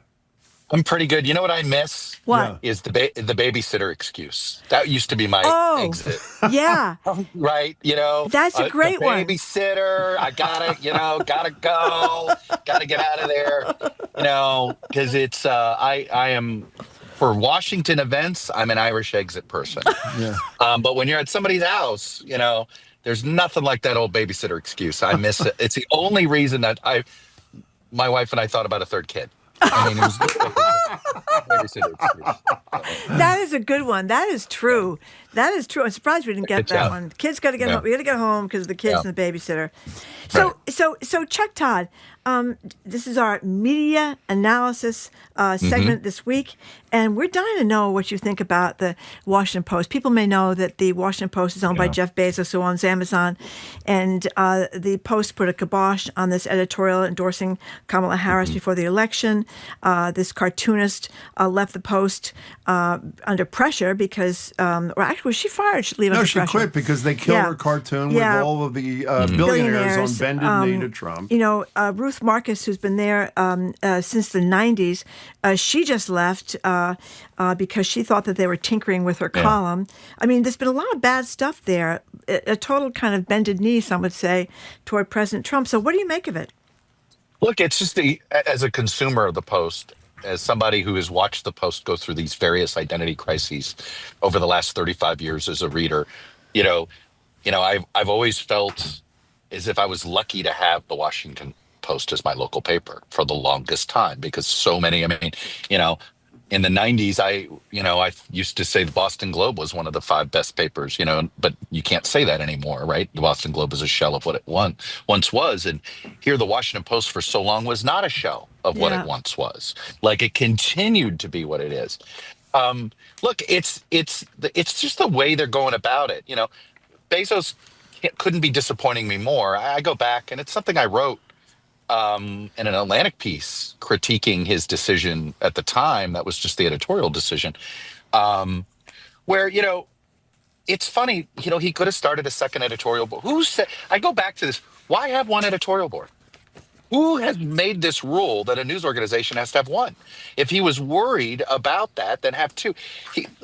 Look, the fact of the matter is, it's obvious Bezos is worried about Trump holding something the Post does against him personally. Yeah. Because that's what Donald Trump does. His lack of honesty about this is what makes him a bad steward of the publication. It's unfortunate that Donald Trump behaves this way, right? What Bezos ought to do is either sell the paper or be more honest about what he's doing, right? And he's doing neither, and instead it's leaving all these journalists sort of floating, right? They don't know, they're sort of at sea. And look, you know, it's a tough job climate out there. So in some ways, I think many people are like, hey, I got mouths to feed at home. So as much as I want to protest, I can't. I'm afraid of losing my job. So that only adds, I think, to the lack of pushback publicly that you've seen on this. I think just because of, you know, this is a tough industry. I'm in business right now. I want to talk about that lack of pushback. Before I do, I want to say, as a consumer, I think the Globe remains a great paper. What it isn't, it's not a national paper anymore. It's a regional paper. You're right, and that's fair. But that's what I miss. Okay, I miss it being. It was a great national paper. It's a fabulous regional paper. In any case, I have 2 things to say about this Ruth Marcus thing. By the way, it's 41 years she's been at the paper. Yeah. One of the most, if people haven't read, she not only printed in the New Yorker a long piece she wrote. She printed the column that she actually had written that was killed about her being troubled by Bezos saying we're only going to do editorials about personal liberties and free market. And then she writes a long accompanying piece explaining the background. What was really, two things to say. One, it was really troubling to me. She admitted to her credit that she had already weakened a couple of pieces she'd written. For example, when she wrote a piece about the oligarchs, as she called them at the inauguration, she admitted that she purposely did not mention that one of them owned the Washington Post. So even though the piece was published, she self-censored to begin with. And the piece that they didn't mention, that they didn't run, they killed, which is what caused her to quit, she said she chose not to mention that Bezos had cozied up to Donald Trump. So again, the chilling effect of having an owner with that approach is already there. But the thing that troubled me is what you said 100%. before. We talked before with you, we didn't know you were involved in this, about a week or two ago, about when the AP Associated Press was knocked out of the press pool, and we were talking about why didn't they do what those people did when Barack Obama barred Fox News from covering Ken Feinberg, the master, disaster thing. And you said you were involved for NBC News, and all of you guys said, we're not going to go to any of these anymore unless everybody goes. I understand it's tough times when a 41-year employee who's been a columnist for a couple of decades quits because they censor her work. Don't you think people have to do more than write a damn letter, Chuck Todd? 100%. I mean, and this is why I targeted my criticism to Fox in particular, because look, Fox has more credibility with the White House press shop than any other member of the pool. Okay, whether that should be the case or not, it doesn't matter. It's a fact, and their inability to, the whole reason, we did what we knew. We had more credibility with the Obama White House than Fox did, right? So we could get them to do this, but frankly, it was about not setting a precedent for the future. Frankly, it was about us setting a precedent for the future. We got your back. Someday, the roles are going to be reversed. The roles are reversed, and Fox Infotainment decided to be in charge rather than any part of the news side of Fox, right? And you have very weak support. I've heard Brett Baer out there calling it troubling, right? And it's like, buddy, if you do think you're a journalist, step up, right? He doesn't understand why I've criticized him. He knows exactly why I'm criticizing him, because he's not stepping up. He is in the news role of Fox News. He's supposed to be the sort of lead journalist at Fox News, and he's not being a journalist first. He's being a Fox employee first. It's a choice, and I understand, everybody's got to, maybe he would lose his job if he did this. Maybe Donald Trump would get him fired. So I can't sit here and say that his fear and others who might fear setbacks are not real. And we all have our own, incentive structures that we're going to live with in life. But, I'm disappointed because I thought he would at least reciprocate. And the fact is, the only way this pressure is going to work on the White House is if right-leaning publications participate. Yeah. Right. And Fox is the most credible. We fought for them in the pool. Their job is to fight harder. But the problem is, the irony to this is Roger Ailes' Fox News would have probably been there. I actually believe that. But it's not even run with anybody that thinks this way now, the current leadership structure there. I think we were talking to you, Chuck, or were we talking to somebody else about Brett Baer playing golf with Trump? Was it you we were talking to about that? No, he spoke about He said, well, it's, look, I agree with off the record settings. I've had plenty of off the records with Donald Trump. Yeah. You don't have to golf with him. Because when you golf with him, it's a public, it's known for the public. So I'll put it this way. Tony Kornheiser's golfs with Barack Obama, but he doesn't, but he knows it's not only off the record, he doesn't, there's no, he's not going to report on it. It's not a reportable thing. He did it as Barack Obama just wanted to golf with the two PTI guys, because he wanted to talk sports. He wasn't interested in, so, it is, when you're covering the person, when he's part of your beat, be careful how you socialize. You know, we're going to leave this topic. I'm going to say I am totally sympathetic to Chuck's point of view. You don't know what family circumstances are, your economic. I am too. But so why couldn't why can't they all walk off the job for one day? They're not all. Right. They're not going to fire every single person at the Post. Show some. I'm sorry. Somebody has to be a leader. Somebody has to be a leader, and right now it's leaderless on the right. We're talking because ultimately Donald Trump's the leader of right-wing media. Well, that would be true. We're talking to Chuck Todd. I mean, in a related matter, we've talked many times about why aren't these powerful institutions like Columbia and Harvard and Yale and Princeton and all these joining forces. The dean of Georgetown was about the only person that's been tough responding. Georgetown Law School, has been tough responding to Trump's threats against them, and I don't understand why they don't get together. Nor do I. Half the country wouldn't care what they had to say. Well, and I think they're mindful of that. Yeah, but those who do the right thing would feel, I believe, emboldened if. But maybe you do it all. You get some of the state schools. You get some of the places in the South. Yeah. I don't know. So Chuck Todd, Gallup poll. I am concerned that there isn't. You know, it's funny, this culture of fear that's out there right now. Well, I'm not going to step out until so and so steps out. Well, until so and so steps out, I'm not going to step out. Exactly. And then suddenly nobody steps out. Right. Yeah. So I want to talk a Gallup poll. I'm sure you've seen it. My guess is most of our listeners have seen it. 1972, 70 people had some degree of trust in the media. Today, 31%. What's the cause? And by the way, it didn't just start with Donald Trump, for those who think it did. It's been on a downward trajectory for a long time. Well, I think it's the media is I always say this, media is ultimately reflective of society. And society doesn't trust each other because of, whether it's social media, we can just go down the line.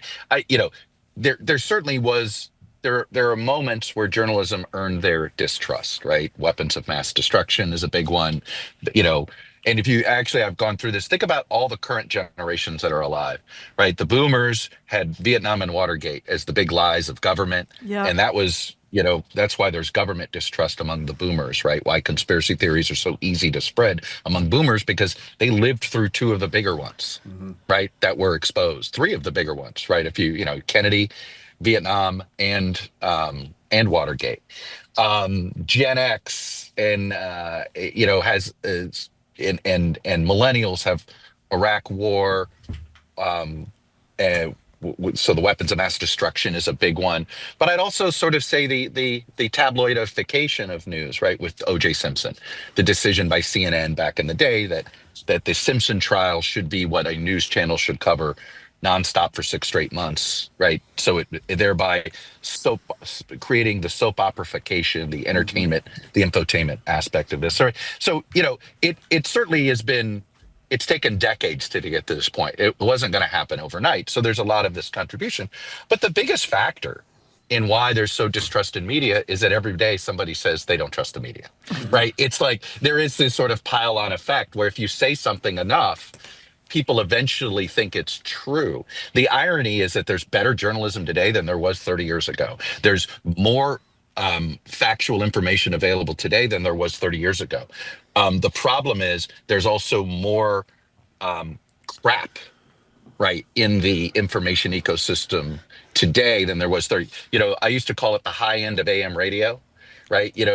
Now the high end of AM radio is the mainstream of Twitter or X, whatever we're calling it, right? Like, it used to be you had to go to the 1600 number to find Art Bell, and maybe or maybe not. Art Bell, wow. 13-year-old Chuck Todd loved listening to, Larry King at midnight, Art Bell, and you'd hear these things because you couldn't sleep and your parents wouldn't let you watch TV anymore and you had to go to bed. And I literally would have a headphone. I'd listen to those guys. And who was the guy after Larry King? Jim just passed away. I can't remember. Oh, God, if you said his name, but he's sort of also a king of overnight radio. But that stuff was sort of on the high end of AM radio or on the super low end of AM radio, if you would, right?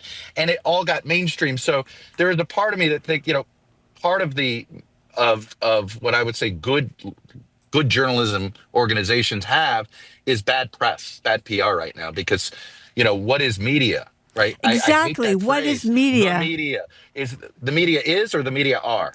I don't know, but I know? think that all the time that it should be divided. I mean, I think nighttime cable TV has not done a lot of good things for trust. No, that's infotainment. Yeah, that is what it, and I wish we would mainstream that word. There's infotainment. That's Joe Rogan. That's Sean Hannity. That's Rachel Maddow. It's infotainment, right? It's and then there's straight up news stories that you get out of Bloomberg or the Wall Street Journal or the news section of the New York Times or the AP Wire, right?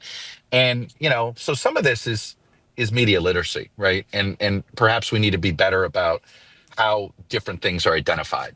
But then again, why are we putting the burden on the average person, right? When there's some of these so-called new media organizations, their goal is to be propagandists, not to be informers. So what is it? By the way, it's Jim Bohannon who you're thinking about, and I didn't think of that. I Googled it. Oh, I Googled God. it. Yes, well done. No, it wasn't well done. I know how to use classic all-nighter. I know how to search. Classic all-nighter. And Jim was fun. I listen to Art Bell too. But let's make you for a minute here the czar of restoring trust to the media. You're talking about how it's the highest quality it's been, but there's social media. So what's the media literacy in schools? We talk about a lot. That's a good thing. How about more immediate? What is the fix? Is there a fix? No, right? I think the fix is no. I do think the fix is. I've come to the conclusion that national media has never been trusted. But what national media had in the 30 years ago was local character witnesses, meaning local media, right? And there was this partnership that national media and local media had. Local media covered stories that impacted your life every day. National media covered the stories that you should know, but it was for the civics class. Okay, let's be honest, right? It's national, but local was really about helping you live your life. And yes, you also got some accountability journalism with it, right? The more robust, no one's saying that that's missing. So when we gutted local media, we gutted the most trusted part of the media ecosystem for most Americans, which was the local person. And what made local media, and so when local media helped the trust of national media, because guess what? You'd think, I don't know if a journalist is honest, but you know what? My kid goes to school with the kid of this guy who's a reporter for the Globe, or my kid, it is when you're embedded in the community, people trust you more. And when we gutted local media, it became all top down. And we, as a society, human nature, you don't trust top down as much as you trust bottom up. You just don't, period. So we really need basically what I call community information. And I want to almost get rid of the term news for now. We need more local organizations that are the information help desks of America, and they basically are covering stories and information that people need to live their life. And you improve trust locally, it will only improve trust nationally. And I think that the thing is that the national can never do it. You're not going to balance out national news. You're going to do it with balance. You're not going to do it with all this. It is. I do think the media ecosystem has to be fixed from the bottom up, and it starts at local, and micro local. I can't believe I don't know the answer to this question. We only know you from your national work. Were you a local journalist when you were a little? No, what I was is for the first 15 years, I worked for an organization called The Hotline. And what The Hotline was is basically before there was Politico, before there was Punchbowl, before there was Axios, before there was The Note, there was Hotline. We were a trade publication, though, and we were a high-end product that was only for professional class. We were not doing stuff for the masses. And we were aggregating, but we called it covering the coverage. And so we would basically worked our butts off back in the 90s. We basically built an internet before there was an internet so that we would basically, for Washington insiders, say, hey, the Des Moines Register is reporting this in Iowa Senate, and the Casper Star Tribune is reporting this about Liz Cheney running for this. Well, the point is I was a huge consumer of local news. Yeah. And all of our national coverage was powered by local reporters. And all of a sudden, all those local reporters disappeared. In fact, when I ran the Hotline in the 90s, all of our information was being produced by other reporters. By the turn of the century, I had to become a reporting enterprise because there were no more local reporters providing the information about what was happening. So what I would call myself is a super consumer of local. And I spent 15 years essentially aggregating local in order to create a national product. And so what happened was, when we gutted Washington bureaus, there was no more locally sourced ingredients to make our product. So then, of course, we had to fill in the gaps. And it turns out, guess what? National media isn't going to cover the Wyoming congressional race as well as somebody who lives in Casper, Wyoming. Yeah. And that's what's happened. I mean, the fact of the matter is, when you live in rural America, and you have to find out more information about your congressional race through the Cook Political Report, yes, than you do your local news organization, that's when you know your system is broken. And right now, our information ecosystem is that broken. The Cook Political Report has more thorough coverage of 435 House races than any individual, than the local, than the collective local news organizations. And that shouldn't be the case. I have a whole list of things I want to talk to you about, but I'm looking at the clock. My babysitter is going to be leaving in about 15 minutes. The Irish exit. Unfortunately, I got to go, Chuck. So next time. We'll call this the young Irish parent exit. I like it. That's right. Hey, Chuck Todd, it's great to see you. Happy weekend. You guys see you are the next best. week. Take care. Thank you very much. Love to talk to you, Chuck. Thank you very much for being with us. We have been speaking with political analyst Chuck Todd, host of the Chuck Toddcast, which is available wherever you get your podcasts. And thank you for listening to another edition of Boston Public Radio and watching us on YouTube. Keep up with us 24/7 wherever our podcast. Check out our TikTok page, the Mayor Wu bit we have on there. 1.2 million people. And Nicole, our colleague, put this thing together. It's great. It's Wayne, the caller, who called her a gangsta. Yeah. And it's fabulous. It's fabulous. Our TikTok page is at Boston Public Radio, of course. Yeah. Monday, we're going to be joined by environmentalist Bill McKibben, the Ground Truth Project's Charlie Sennett, Food and Policy Authority Corby Cummer, and Princeton's Khalil Gibran Mohammed. We want to thank our crew, Zoe Matthews, Aidan Conley, Nicole Garcia, Hannah Loss, additional support from Tamsin Vidal. John the Claw Parker is our engineer. Bill Piacitelli sat in today for John. Thank you very much to Bill. And, of course, to our executive producer, Jay Bologna. We want to thank our engineering team who put up this YouTube deal. Frasier. YouTube deal. Setting up Frasier when we had our live music job. It was thing. great. And Aiden pulled the whole thing together, yeah, too, he did. Yeah. So we want to thank all those guys, Chris Hanks, John Polanski, Eddie Hickey, Bill Francis, Sai Patel, Glenn Heath, and Patrick Lally. Oh, we should tell people. We're not at the library today. We told people We're that? not at the library. Not at the library today. No, Okay, if you're outside the library.